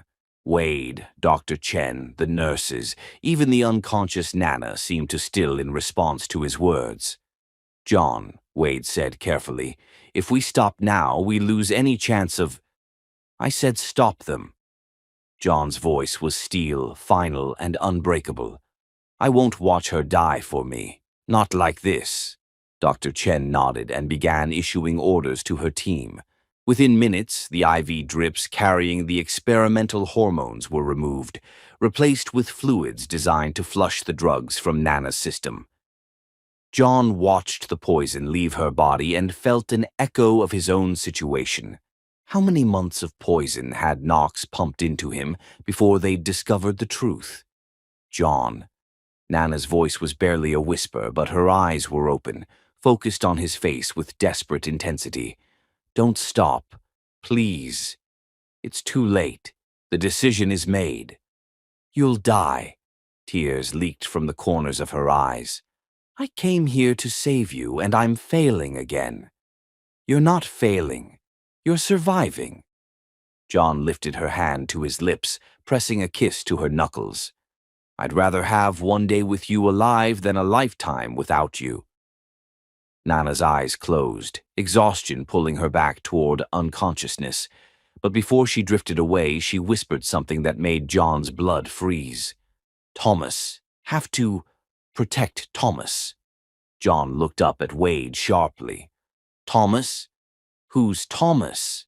Wade's face went white. In the chaos of the medical emergency, he'd forgotten that John still didn't know about the son they'd lost, the son who was very much alive and in danger. "It's nothing," Wade said quickly. "She's delirious from the medications." But John had heard the pain in Nana's voice when she said the name, the same pain she'd carried for 15 years whenever she thought no one was looking. Thomas wasn't nothing. Thomas was everything. Before John could press for answers, his phone buzzing interrupted his thoughts. A text from an unknown number. Penthouse.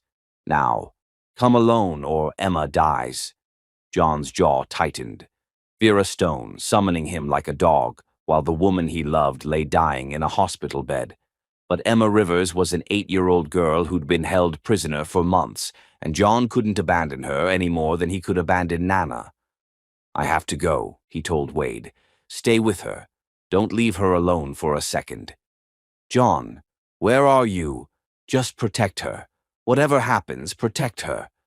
John kissed Nana's forehead, breathing in the faint scent of jasmine that still clung to her skin, despite everything. Then he walked out of the hospital room, not knowing if he'd ever see her alive again. The drive to his penthouse took 20 minutes through Seattle traffic. 20 minutes to think about all the ways this could go wrong, all the people he was about to fail. Nana, dying because he'd asked her to save him. Emma, a prisoner because her father had tried to save John's life. Knox, torn apart by impossible choices. And Thomas. Whoever Thomas was, he was important enough that Nana would use her dying breath to worry about him. The penthouse elevator opened directly into John's living room, and he found Vera Stone waiting for him like a spider in her web. She looked exactly as she had 15 years ago, beautiful, cold, and utterly without conscience. She sat in his favorite chair as if she owned it, sipping wine from his best crystal. "Johnny," she said with false warmth, "you look terrible. The treatments aren't going well, I assume. Where's Emma Rivers?" "Safe, for now." Vera set down her wineglass and smiled. "But we're not here to discuss that unfortunate child. We're here to discuss your future, or rather, your lack thereof." John remained standing, his hands clenched into fists. "What do you want, Vera?" "What I've always wanted. Everything that should have been mine." She stood and moved to the window, looking out at the Seattle skyline like a queen surveying her kingdom. "Do you know what your biggest mistake was, Johnny? It wasn't choosing money over love 15 years ago. It was thinking you could have both." "I never chose money over love." Vera laughed, the sound like breaking glass. "Oh, darling, is that what you tell yourself? That breaking Nana Lamb's heart was somehow noble? That walking away from her was about protecting her innocence?" John's chest tightened. "You don't know anything about what happened between Nana and me. I know she was pregnant with your child when you got engaged to me." Vera's words hit John like a physical blow. "I know she lost the baby the night of our engagement party. I know she tried to kill herself 3 times afterward, and I know you never even knew any of it happened." The room spun around John, pregnant. Nana had been pregnant with his child 15 years ago, and he'd never known. She'd carried his baby while he was playing politics with Vera Stone, planning a marriage based on business connections rather than love. "That's impossible," he whispered. "Is it? Think back, Johnny. Those last few weeks before graduation, wasn't Nana acting strange, emotional, distant? Didn't she try to tell you something important that you were too busy to hear?" John's mind reeled back through memories he'd buried for years. Nana calling him late at night, saying she needed to talk. Nana showing up at his dorm room with tears in her eyes, trying to get his attention while he was on the phone with business contacts. Nana at the library, pale and shaking, reaching for him before stopping herself. "She was trying to tell me about the baby," he said, the truth crushing him. "But you were too focused on your corporate empire to listen, too busy planning your future with me to notice that you were destroying hers." Vera's smile was cruel. "The night you announced our engagement, she hemorrhaged in her dorm room, alone, bleeding, losing your child while you celebrated choosing me over her." John fell into a chair, the weight of 15 years of guilt and grief crashing down on him. Nana had been pregnant. They'd lost a child together, and he'd never even known it existed. "Thomas," he breathed. "She said the name Thomas." "Ah, so you are paying attention." Vera returned to her chair, picking up her wine. Thomas Richmond, 15 years old, honor student, star athlete. Your son, Johnny, very much alive despite what Nana believes. John's world shattered completely. Alive. Wade Lamb made sure of that. Convinced Nana the baby died to spare her the pain of knowing he'd survive but be raised by strangers. Really quite noble of him, in a misguided way. Vera sipped her wine delicately. The boy has no idea who his real parents are, of course.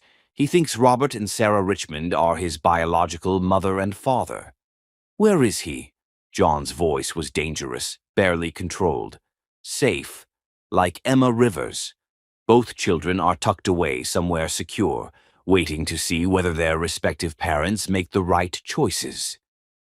Vera leaned forward, her eyes glittering with malice. Here's what's going to happen, Johnny. You're going to sign over 51% of Kidwell Industries to Cruz Sterling, acknowledging him as your legitimate heir. You're going to do it tonight, in front of witnesses with full legal documentation. And if I don't, Emma Rivers dies, Thomas Richmond disappears forever, probably into human trafficking. And Nana Lamb. Vera paused, savoring the moment. Well, hospital security is so unreliable these days. Accidents happen, machines get unplugged, medications get switched. The threat against Nana sent murderous rage coursing through John's veins. If you hurt her, you'll what? You're dying, Johnny. The poison has been in your system for over a year, and without the stem cell treatment that's now impossible, you have weeks left, not months. Vera stood, smoothing down her perfect dress. Sign the papers, and I'll make sure everyone you love survives your death. Refuse, and watch them all die before you do. John stared at her, seeing clearly for the first time the woman he'd once planned to marry. Not just cold or ambitious, but genuinely evil. A sociopath who used love as a weapon and children as leverage. You have 1 hour to decide, Vera continued. The papers are on your desk. Cruz is waiting at his hotel with a notary, one signature, and this all ends. She walked toward the elevator, then paused at the threshold. Oh, and Johnny, that antidote you've been hoping Wade could develop? There isn't one. The compound we've been giving you causes irreversible cellular damage. You're going to die no matter what you choose. The only question is whether you take everyone else with you. The elevator doors closed, leaving John alone with the most impossible choice of his life. Sign away his company to save the people he loved, or refuse, and watch them die one by one. He moved to his desk where the legal documents waited, Cruz Sterling's name already printed in all the right places. 51% of everything John had built, everything his father had left him, everything he'd planned to pass on to his children. His children. Thomas Richmond was his son, alive and in danger because John had been too blind and stupid to see what mattered most 15 years ago. John picked up his phone and called Wade. "How is she?" John asked when Wade answered. "Stable. The treatments are out of her system and she's responding well. She should make a full recovery." Wade's voice was careful. "John, about what she said earlier. About Thomas, our son. The child I never knew existed." John's voice was flat, emotionless. "When were you planning to tell me, Wade? When were any of you planning to tell me I had a son?" Silence stretched between them, filled with 15 years of secrets and lies. "After you were dead," Wade said finally. "I thought it would be easier that way." "Easier for who? For me? For Nana? For the boy who doesn't even know his real parents?" John's control finally snapped. "Do you have any idea what you've stolen from all of us?" "I was trying to protect. You were trying to play God," John shouted. "And now Vera Stone and Cruz Sterling have our son, Wade. They have him, and they have Emma Rivers, and they're using both of those children to force me to give up everything I've worked for. What are you going to do?" John looked at the papers on his desk, then at the photo on his wall, a picture of him and Nana from college, both of them laughing at something he couldn't remember. They looked so young, so happy, so sure that love would be enough to conquer anything. "I'm going to choose love," John said quietly. "For the first time in my life, I'm going to choose the people I love over everything else." "John, take care of Nana. Keep her safe. And Wade? Tell her I know about Thomas. Tell her I know about all of it, and I forgive her. I forgive all of you." John hung up the phone and picked up a pen. He looked at the signature line one more time, thinking about his father's legacy, his life's work, everything he'd thought mattered. Then he thought about Nana lying in that hospital bed, fighting for her life because she'd tried to save his. He thought about Thomas Richmond, a 15-year-old boy with John's eyes and Nana's smile, held prisoner because of choices made before he was even born. He thought about Emma Rivers, 8 years old and scared, paying for her father's loyalty. John Kidwell signed the papers and prayed it would be enough to save them all. Chapter 7. The Ultimate Sacrifice for Love. True love isn't about dying for someone, it's about living for them when death would be easier. Nana woke up to the sound of crying. She was back in her hospital room, the experimental treatments finally purged from her system, her body weak but alive. The tears weren't hers, they were coming from John, who sat beside her bed with his head in his hands, his shoulders shaking with grief. "John?" Her voice was barely a whisper, but he looked up immediately, his blue eyes red-rimmed and devastated. "Thank God," he breathed, reaching for her hand. "I thought I'd lost you." "You haven't lost me." Nana struggled to sit up, her body still weak from the medical trauma. "What happened?" "The treatments. I stopped them. The doctors said they would kill you, so I stopped them." John's voice was steady, but Nana could see the cost of that decision in his face. Without the stem cell therapy, without the pregnancy that was now impossible, he was going to die. "You chose me over your life," she said, understanding flooding through her. "I chose us over everything else. Finally." John brought her hand to his lips, pressing a gentle kiss to her knuckles. "Nana, there's something I have to tell you. About Thomas." Nana's blood froze. She'd been delirious when she said the name, but apparently not delirious enough to keep the secret. "I don't know what you mean. Our son, Thomas Richmond, 15 years old, alive and in danger because of me." John's voice was gentle but unforgiving in its honesty. "Vera told me everything, about the pregnancy you kept secret, about the night you lost, almost lost, our child while I was celebrating my engagement to her, about Wade's decision to let you believe the baby died." Tears streamed down Nana's face.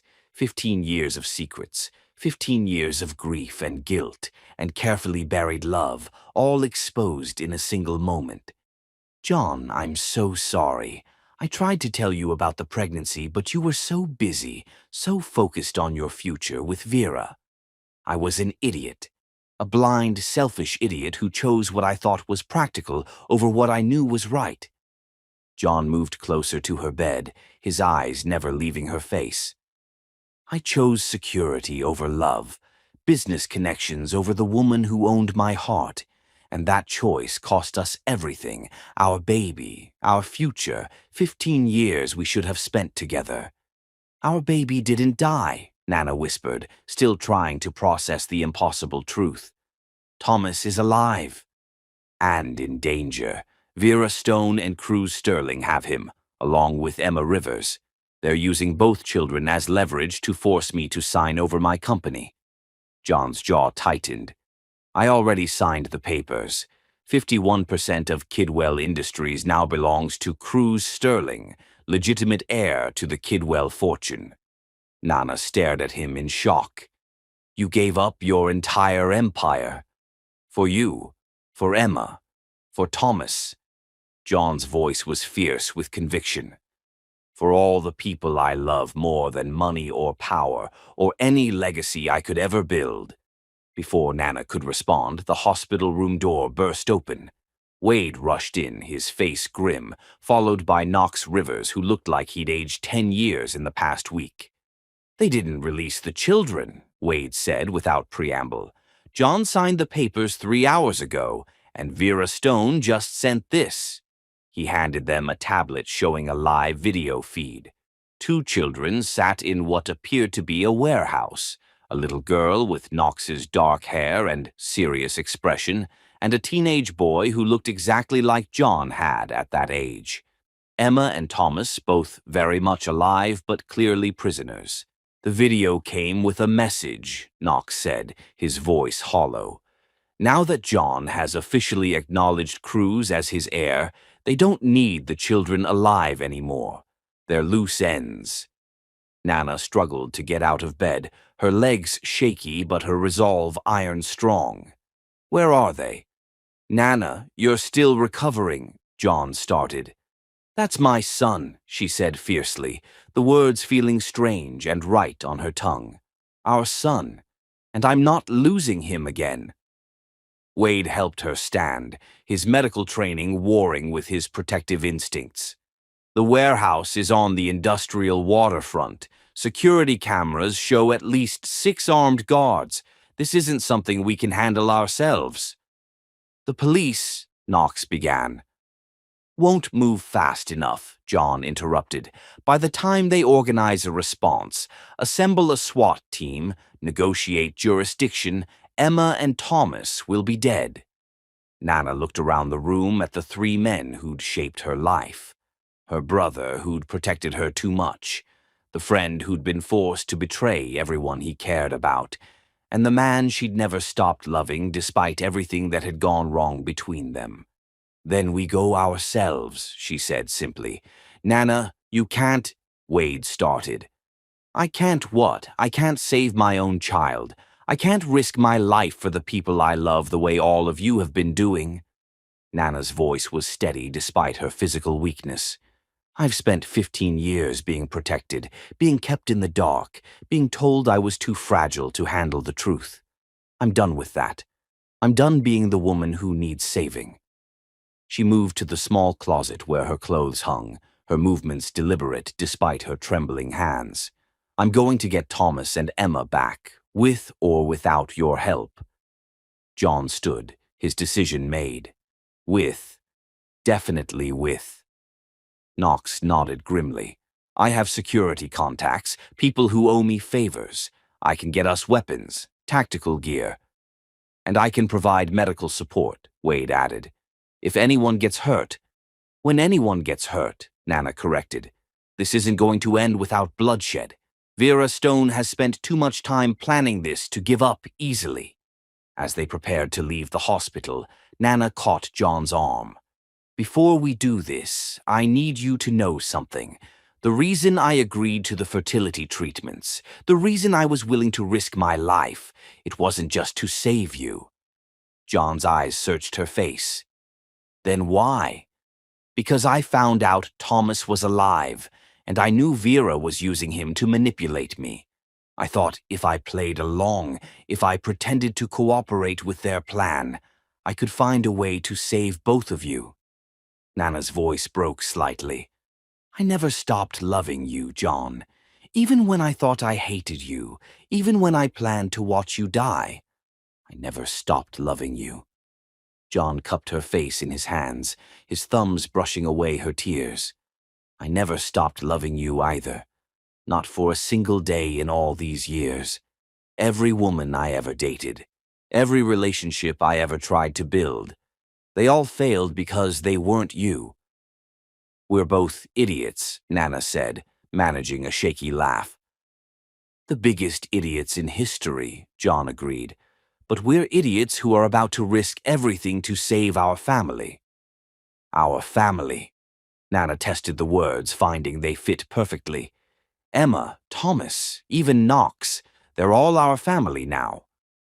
Knox, who'd been organizing tactical equipment with Wade, looked up at her words. His eyes filled with tears of gratitude. "After what I did, after I poisoned John for months." You were protecting your daughter, Nana interrupted.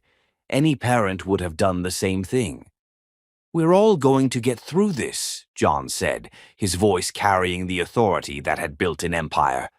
We're going to save the children, expose Vera and Cruz for what they are, and we're going to start over. All of us. Together. 20 minutes later, they were in Knox's SUV, driving through the Seattle night toward the industrial waterfront. John sat beside Nana in the back seat, their hands intertwined, both of them knowing this might be their last hour together. If something goes wrong, Nana said quietly, if we don't make it out, we will, John said firmly. But if we don't, I want you to know that these past few days, learning about Thomas, remembering what we had together, planning a future, it's been the happiest I've been in 15 years. John lifted their joined hands to his lips. We're going to have decades more of happiness.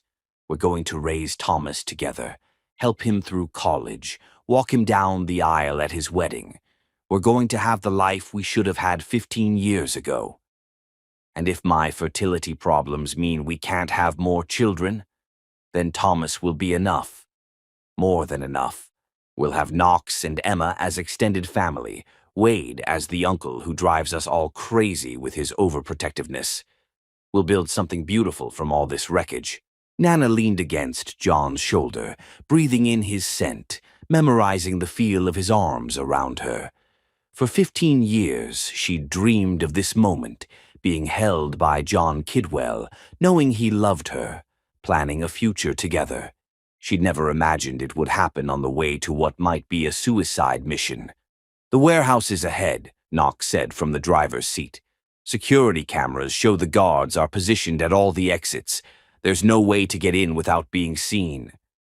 Then we don't try to hide, John said. We go in the front door and make them an offer they can't refuse. Wade turned in his seat to look at them. What kind of offer? John's smile was cold as winter steel. The one thing Vera Stone has always wanted more than money or power or revenge. Which is me, John said simply. I'm going to trade my life for the children. No, Nana's voice was fierce. We are not sacrificing you after everything we've been through. If it's the only way to save Thomas and Emma. It's not the only way. Nana's mind was racing, pieces of a desperate plan falling into place. Vera wants you to suffer. She wants you to choose between the people you love. But what if we gave her something better? What could be better than watching me die? Nana's smile was sharp as broken glass. Watching me kill her first. The SUV pulled into the shadows beside the warehouse, and through the grimy windows they could see armed figures moving in the darkness. Somewhere inside that building were two children who'd been pawns in an adult game of revenge and greed. Whatever happens, John said as they prepared to enter what might be a trap, I want you to know that loving you has been the best part of my life. Even the pain of losing you was better than never having loved you at all. Nana kissed him then, soft and fierce and full of promises. Then let's go prove that love really can conquer everything, even if it meant going to hell itself to do it. Chapter 8. When Hell Unleashes Its Final Fury. Sometimes the only way out of hell is to become something that hell fears. The warehouse was a laboratory where the future of human evolution would be decided with bullets and blood.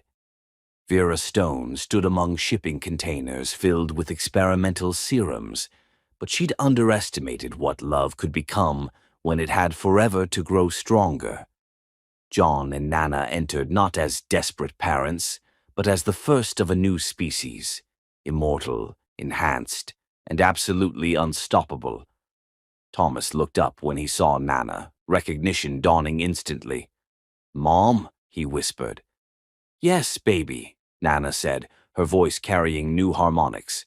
"I'm your mom, and I'm going to show you what forever really means." The battle wasn't just physical, it was war between the dying world of mortal humans and the emerging age of something unprecedented. John moved with inhuman speed, every blow calculated with enhanced neural processing. Nana fought with the fury of a woman who'd spent years grieving, now backed by cellular regeneration that made her unstoppable. Vera pulled a knife, pressing it to Thomas's throat. "You think becoming monsters makes you powerful?" "We think becoming immortal makes us patient," John said, appearing behind her with impossible speed. "We have forever to make you pay for what you've done." The knife clattered to the floor as John's enhanced strength easily disarmed her. But it was Nana who delivered the final blow, not physical, but psychological. "You wanted John to suffer eternally," Nana said, kneeling beside the fallen Vera. "Instead, you've given us eternity to love each other. You've made us into exactly what we needed to be." Vera's last words weren't a curse, they were an apology. "I'm sorry I didn't understand what you were becoming." As sirens filled the air and police surrounded the warehouse, Thomas threw his arms around Nana for the first time since birth. "I always knew you were alive," he whispered. "I could feel you." Emma hugged Knox while Wade checked everyone for injuries. They had all survived, broken and bloody, but alive and together. Finally, impossibly, miraculously together. John, Nana, Wade, and Knox entered through the main door, their hands raised to show they were unarmed. 6 guards with assault rifles flanked them immediately, but Vera waved them back with a gesture. "How touching," she purred, her voice echoing in the vast space. "The whole family, come to witness the end of the Kidwell legacy." Nana's eyes locked onto Thomas, her son, their son, and her heart shattered and rebuilt itself in the same instant. He was 15, tall and lean like John, but with her stubborn jaw and the way she'd always held her head when she was determined not to cry. His basketball jersey was torn, and there was a bruise on his cheek, but his eyes were fierce and unafraid.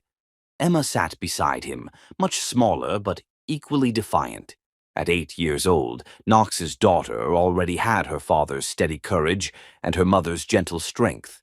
She was whispering something to Thomas, comfort, encouragement, the kind of bravery that children showed when adults failed them. "Let them go," John said, his voice carrying across the warehouse like a command. "You have what you wanted. I signed the papers. Cruz owns 51% of Kidwell Industries." "Oh, darling," Vera laughed, the sound like breaking crystal.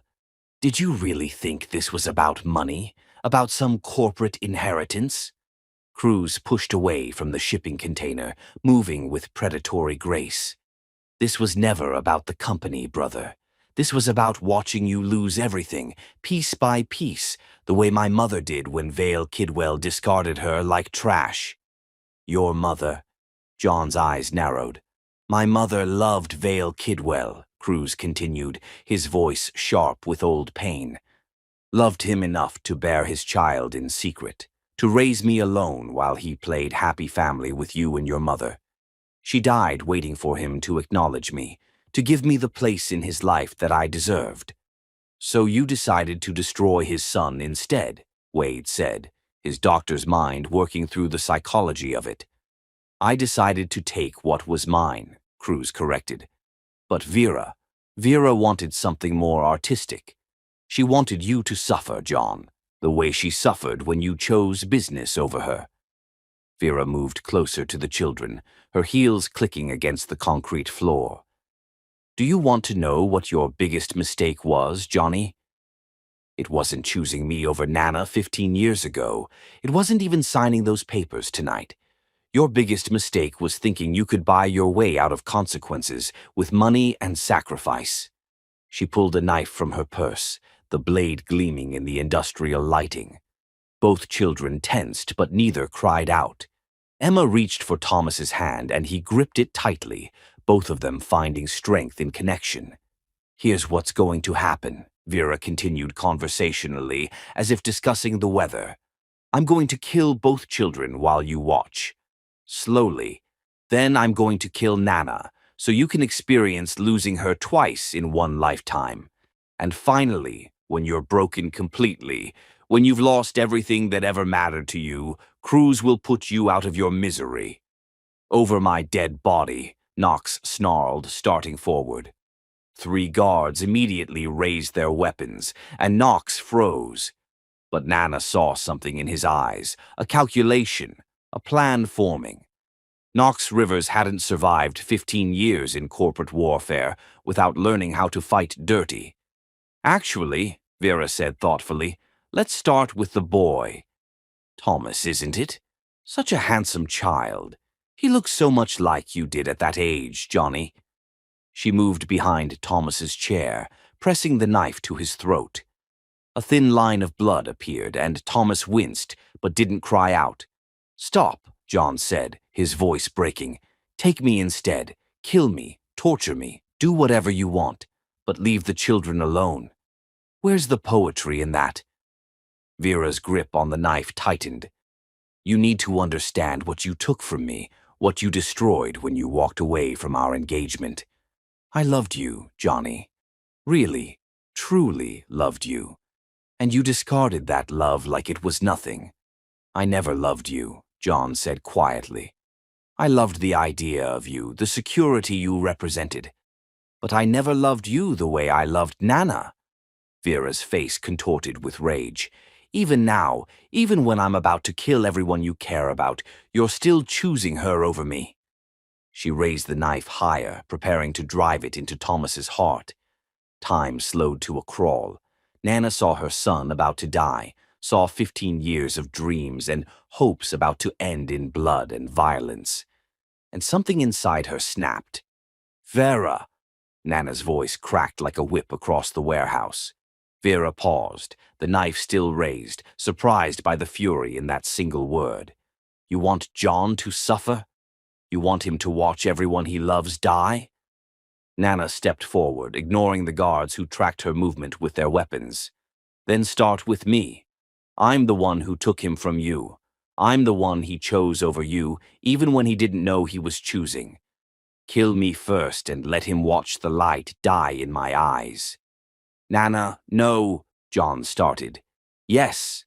Nana's voice was steady, controlled, even as her heart hammered against her ribs. If someone has to die tonight, let it be me. Let the children go and take me instead. Vera considered this, her head tilted like a bird of prey. Interesting. You'd sacrifice yourself for his bastard child and a stranger's daughter. For my son, Nana corrected, her voice ringing with maternal pride. Thomas is my son, mine and John's, and Emma is family now too. All of them are worth more than my life. Thomas looked up at her with wide eyes, seeing her clearly for the first time. In that moment, Nana saw recognition dawn on his face, something in her features, her voice, the way she held herself that echoed his own biology. Mom, he whispered, the word barely audible but carrying the weight of years of loss and longing. Tears streamed down Nana's face. Yes, baby. I'm your mom. I'm so sorry I wasn't there, that I didn't know you were alive. But I'm here now and I'm going to make sure you're safe. Vera's smile was vicious. How touching. A family reunion. She moved away from Thomas, approaching Nana with the knife. Very well. If you insist on martyrdom, who am I to deny you? But as Vera raised the knife, several things happened at once. Knox lunged forward, tackling one of the guards and wrestling for his weapon. Wade dove for another guard, his surgeon's precise movements disabling the man's shooting arm. John charged toward Cruz Sterling, 15 years of rage and grief finally finding its target. And Nana, instead of waiting passively for Vera's knife, grabbed the woman's wrist with both hands, using every ounce of strength she had left to redirect the blade. The warehouse exploded into chaos. Gunfire erupted as the guards tried to regain control. Vera and Nana fought viciously, rolling across the concrete floor, the knife gleaming between them. John and Cruz exchanged brutal punches, their fight carrying them between shipping containers and industrial equipment. Thomas and Emma, still bound to their chairs, worked frantically to free each other while trying to stay out of the crossfire. Emma's small fingers were nimble with knots, and she managed to untie Thomas's ropes just as a stray bullet shattered the light above them. "Emma, this way!" Thomas grabbed the little girl's hand and pulled her toward the shadows behind a forklift, shielding her with his own body as chaos raged around them. Vera was stronger than Nana expected, fueled by 15 years of hatred and psychotic rage. She managed to pin Nana to the floor, the knife inches from her throat. "You took everything from me," Vera hissed, her beautiful face twisted with malice. "My fiancé, my future, my place in society. Now I'm going to take everything from you." "You're wrong," Nana gasped, using her legs to throw Vera off balance. "I never took John from you. You never had him to begin with." They rolled again, and this time Nana came out on top. But Vera still had the knife, still had the advantage of pure hatred driving her forward. "He loved me," Vera screamed. "He loved the idea of you," Nana corrected, echoing John's earlier words. "But he never loved you, not the real you, because the real you is this, a murderer, a kidnapper, a monster who would kill children to satisfy her own ego." Vera's eyes went wide with fury, and she thrust upward with the knife. Nana twisted desperately, but she wasn't fast enough. The blade caught her in the side, sending fire through her body. But as Vera tried to drive the knife deeper, Thomas appeared beside them. John's son, Nana's son, 15 years old, and already showing the strength and courage of both his parents. He had found a piece of rebar somewhere in the chaos, and he brought it down on Vera's wrist with all the force of his young athlete's muscles. Vera screamed and dropped the knife. Nana grabbed it immediately, rolling away as Thomas helped her to her feet. Across the warehouse, John had gotten the upper hand against Cruz. His half-brother lay unconscious beside an overturned shipping container, blood trickling from his scalp. Knox and Wade had managed to disarm the remaining guards, though both men bore cuts and bruises from the fight. "It's over," John said, breathing hard as he approached Vera Stone. "Your guards are down, Cruz is unconscious, and the police are on their way." Vera looked around wildly, seeing her plan crumbling to dust. Her perfect hair was disheveled, her designer dress torn, her carefully applied makeup streaked with sweat and tears. "This isn't over," she snarled. "I'll find another way. I'll destroy all of you." "No," Nana said quietly, still holding the knife that had almost killed her. "You won't." She stepped forward, the blade steady in her hand, her eyes locked on Vera's face. For a moment, everyone in the warehouse held their breath, waiting to see if Nana Lamb would become a killer to protect her family. Then Nana smiled, an expression more terrifying than any rage could have been. "Because you're going to prison," she said simply, "and in prison, no one cares how beautiful you used to be." The sound of sirens filled the air as Seattle police surrounded the warehouse. Through the broken windows, Nana could see SWAT teams taking positions, ambulances waiting to treat the wounded, news vans already setting up for what would become the story of the year. But all she cared about was the teenage boy beside her, looking at her with John's eyes and her own stubborn courage. "Thomas," she said softly. "Mom," he replied, and this time the word was strong, certain, full of 15 years' worth of love that had been waiting to be spoken. Nana wrapped her arms around her son for the first time since he was born, feeling him hold her back just as tightly. Across the warehouse, John embraced Emma Rivers while Knox wept with relief, and Wade checked everyone for injuries with shaking hands. They had all survived, broken, bloody, but alive and together. Finally, impossibly, miraculously together. Chapter 9. Birth, Death, and Resurrection in the Storm. Sometimes miracles are born from the ashes of everything we thought we'd lost forever. 6 months after the warehouse confrontation, Nana Lamb stood at the window of Seattle General Hospital, her hand pressed to her swollen belly, watching John play basketball with Thomas in the courtyard below. The scene should have been impossible. She was 7 months pregnant, despite every doctor's assurance that she could never carry a child to term, and John was alive and healthy despite the poison that should have killed him months ago. But the most impossible thing of all was the love that had grown between them, stronger and deeper than anything they'd shared as young college students. This love was tested by fire, forged in blood and desperation, and tempered by the knowledge of how easily it could all be lost. "The baby's active today," Wade said, entering the room with her latest test results. Her brother looked tired but genuinely happy for the first time since she'd known him. Vera Stone and Cruz Sterling were in federal prison awaiting trial, and the truth about Thomas's parentage had been revealed gently, with counseling and love from all sides. "She knows her daddy and big brother are playing basketball without her," Nana said, smiling as the baby kicked enthusiastically. "I think we've got an athlete on our hands." "She?" Wade raised an eyebrow. "Did you finally let them tell you the gender?" "I didn't need them to. I've known since the day I found out I was pregnant." Nana's hand moved in gentle circles over her belly. "Her name is Hope. Hope Kidwell." Wade sat down beside her, his expression growing serious. "Nana, we need to talk about the delivery. Your body has been through so much trauma. The original miscarriage, the fertility treatments, the stress of everything that happened with Vera and Cruz.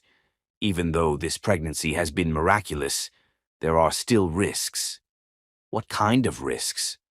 "The scar tissue in your uterus, the hormonal damage from the experimental treatments. They could cause complications during labor. Hemorrhaging, placental abruption, cardiac stress." Wade's voice was gentle but clinical. "There's a chance that delivering this baby could be life-threatening for you."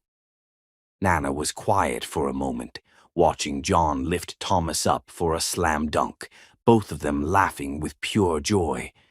In the past 6 months, she'd watched her family grow and heal in ways she'd never imagined possible.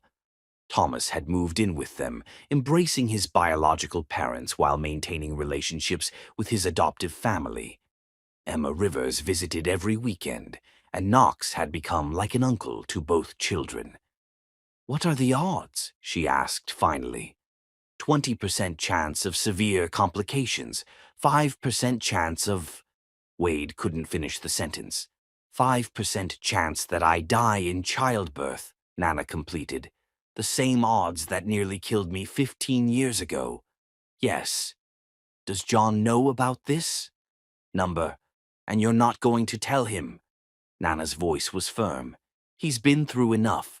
He's finally healthy, finally happy. I won't destroy that by making him choose between me and our daughter." "He has a right to know. He has a right to experience joy without fear, to love his daughter without the shadow of potentially losing me hanging over everything." Nana stood and moved back to the window. "Wade, this baby is a miracle. Every day she's grown inside me has been impossible. If carrying her costs me my life, it's still the most worthwhile thing I've ever done."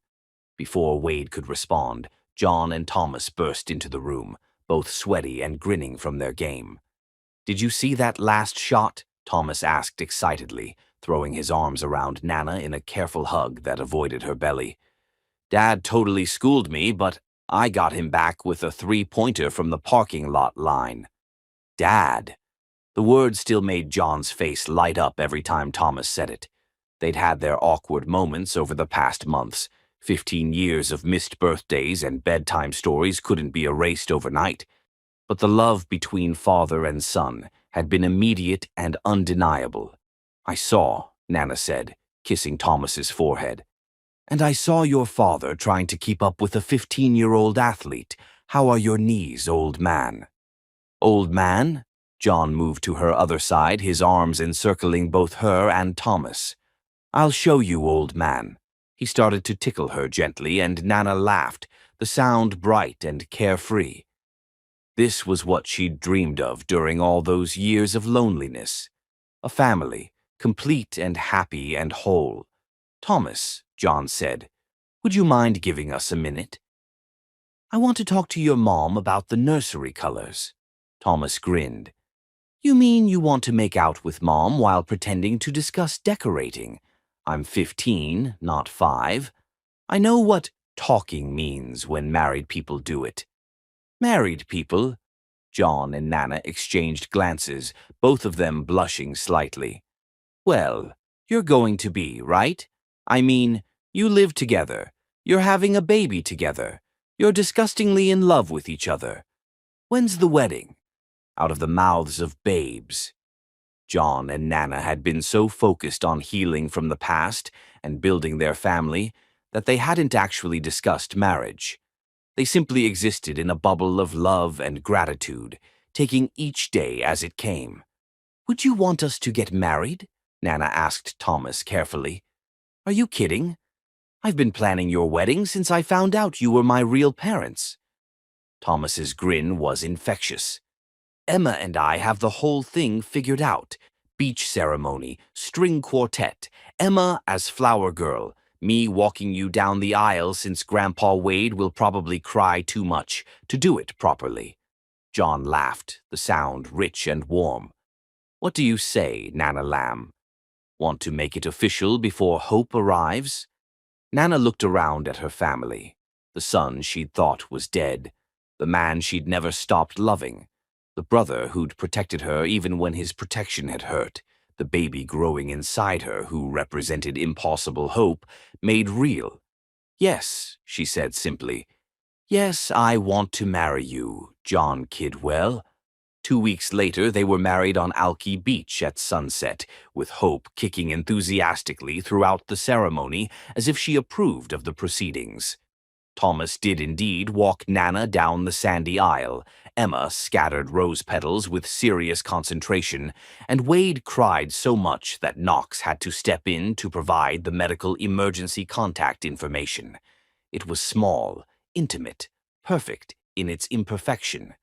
The sunset painted the sky in shades of pink and gold, and when John kissed his bride, Hope kicked so hard that Nana gasped in surprise, making everyone laugh.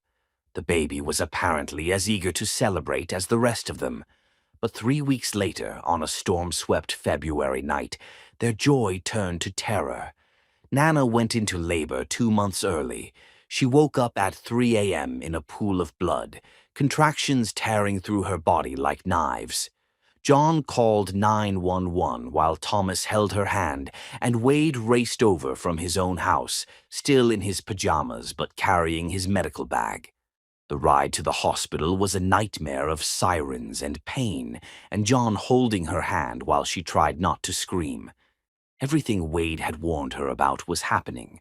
The hemorrhaging, the cardiac stress, the feeling of her body tearing itself apart to bring new life into the world. At Seattle General, the emergency room erupted into controlled chaos.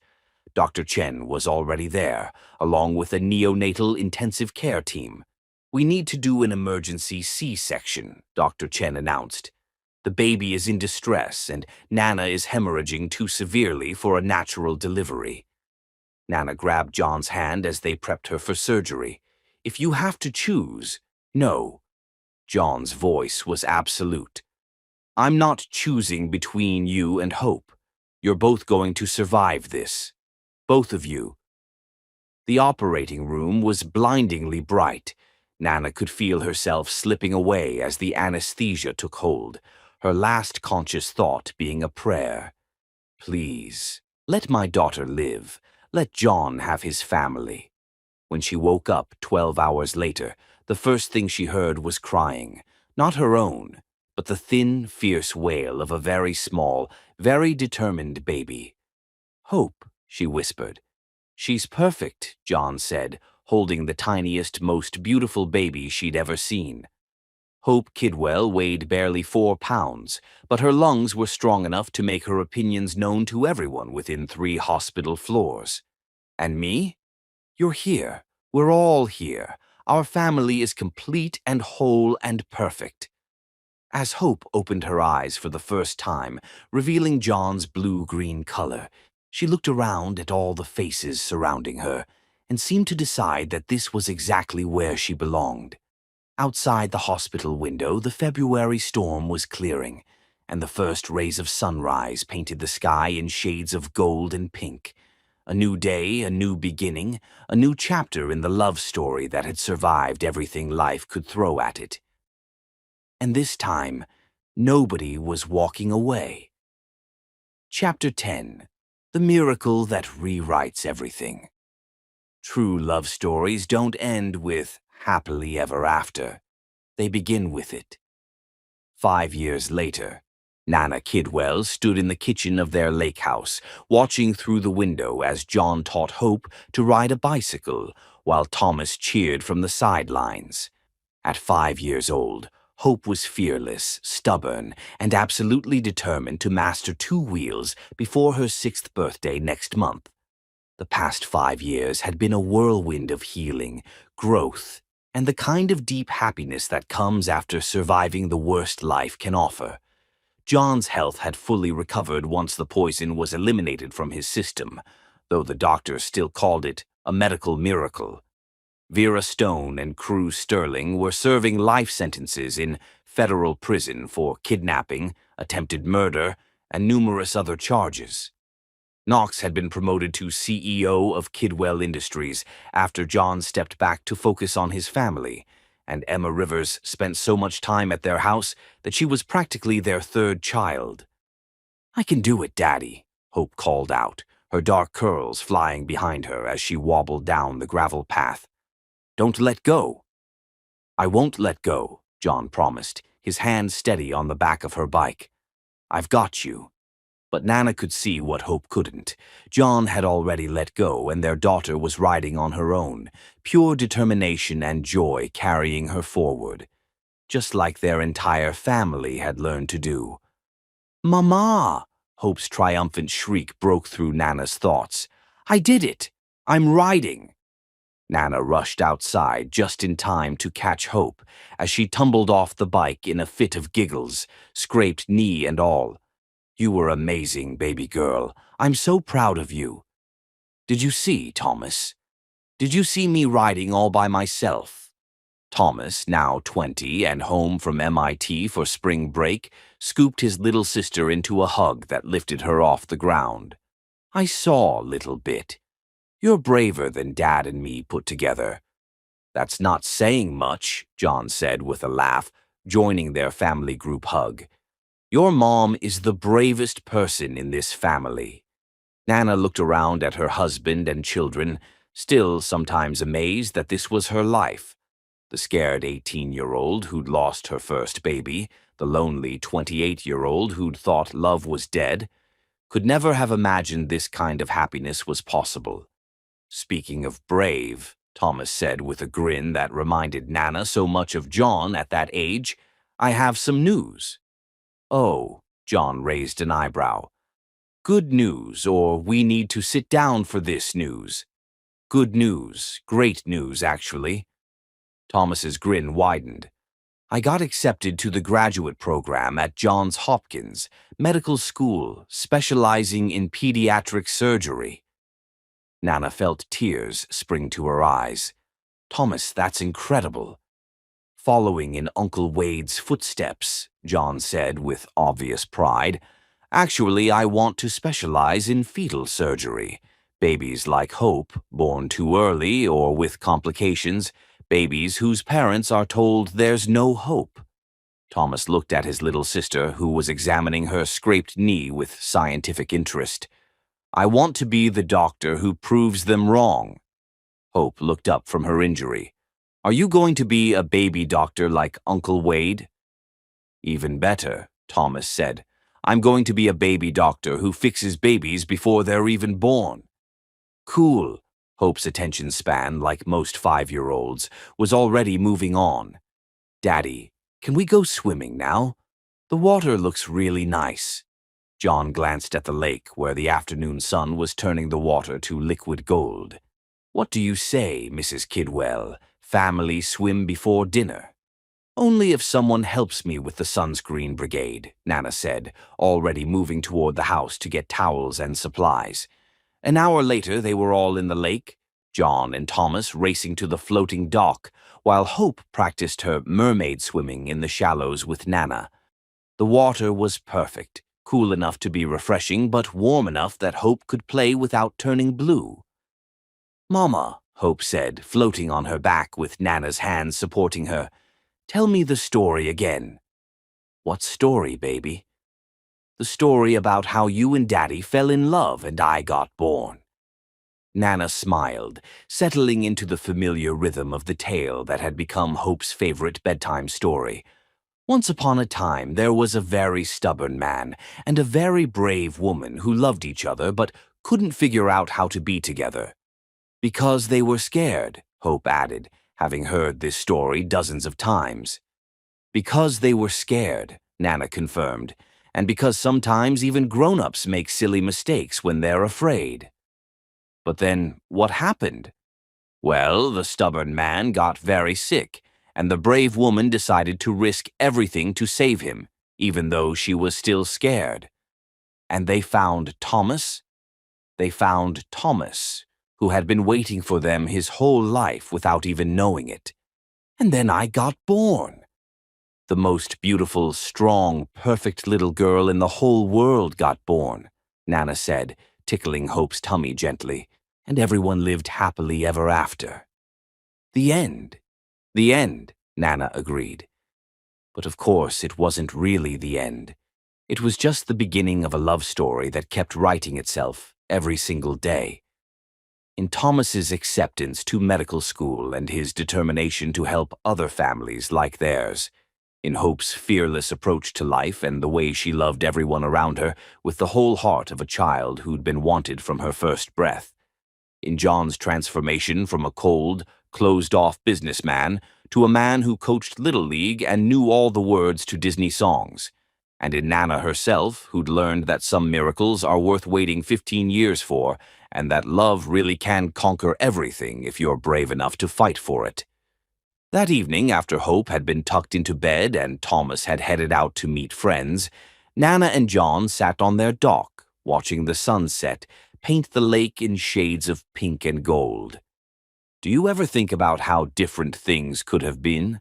John asked, his arm around Nana as she leaned against his shoulder. "You mean if we'd gotten together 15 years ago, if we'd been brave enough to fight for each other back then? Sometimes I wonder what Thomas's childhood would have been like, what our first baby together would have been like." Nana was quiet for a moment, thinking about the path that had led them here. "I used to think about that all the time. I used to torture myself with what-ifs and if-onlys. But now I think everything happened exactly the way it was supposed to. Thomas got loving parents who gave him stability and confidence. We got years to grow up and figure out who we were as individuals. Hope got parents who knew exactly how precious and miraculous she was, because we'd already lost so much." John pressed a kiss to the top of her head. "You think our pain was worth it? I think our pain made us worthy of this happiness. I think we needed to lose everything to understand what really mattered." Nana lifted her head to look at him. "Do you regret any of it?" "The only thing I regret is waiting so long to tell you I loved you again. I should have said it the first day you walked back into my office. You were dying. You had bigger things to worry about. There's nothing bigger than loving you, Nana Kidwell. Nothing more important than this family we've built together." As if summoned by his words, Hope's voice drifted out through her bedroom window. "Mama, Daddy, I can't sleep." They looked at each other and laughed. Parenting a 5-year-old meant that romantic moments were often interrupted by requests for water, stories, monster checks, and elaborate explanations of why the closet door had to be open exactly 3 inches. "I'll go," John said, starting to stand. "We'll both go," Nana corrected, taking his hand. "We're a team now, remember?" They found Hope sitting up in bed, her hair a riot of curls and her eyes bright with the kind of energy that meant bedtime was still at least an hour away. "I was thinking," she announced as they sat on either side of her bed. "Oh," John said with mock concern. "Hope Kidwell thinking at bedtime is never good news." "I was thinking about baby brothers." Nana and John exchanged glances. They'd talked about having another child, but Nana's pregnancy with Hope had been so risky that they'd decided their family was complete as it was. "What about baby brothers?" Nana asked carefully. "Emma has a baby brother now, and so does my friend Sophia at school. They're kind of loud and smelly, but they're also really cute." Hope looked between her parents with the serious expression she wore when planning something important. "Do you think we could get one? A baby brother, I mean?" John looked at Nana over Hope's head, and she saw her own thoughts reflected in his eyes.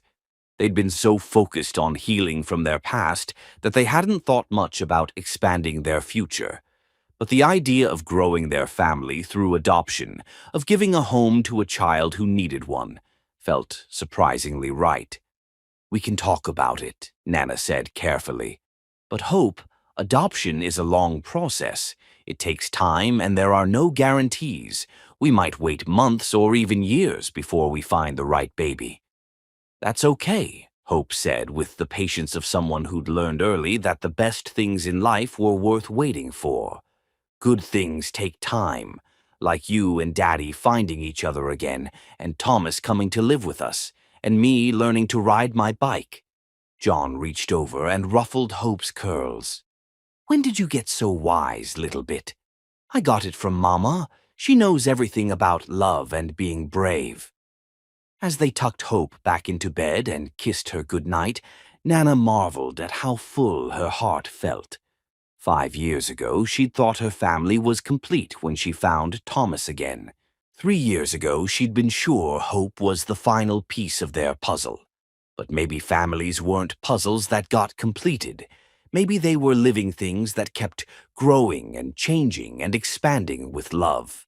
Later that night, as they lay in bed with moonlight streaming through their bedroom windows, John pulled Nana close. "Are you serious about adopting?" he asked softly. "Are you?" "I think I am. I think our family has room for one more miracle." Nana smiled against his chest. "Thomas, Hope, and a baby we haven't met yet.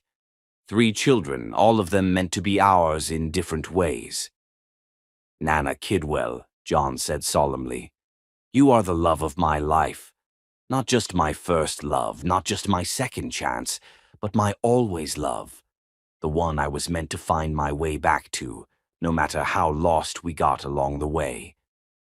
"John Kidwell," she replied with equal seriousness, "you saved my life in every way a person can be saved. You gave me Thomas back, gave me hope, gave me a reason to believe in miracles again." Outside their window, Seattle glittered like scattered diamonds, a city full of millions of people living their own love stories.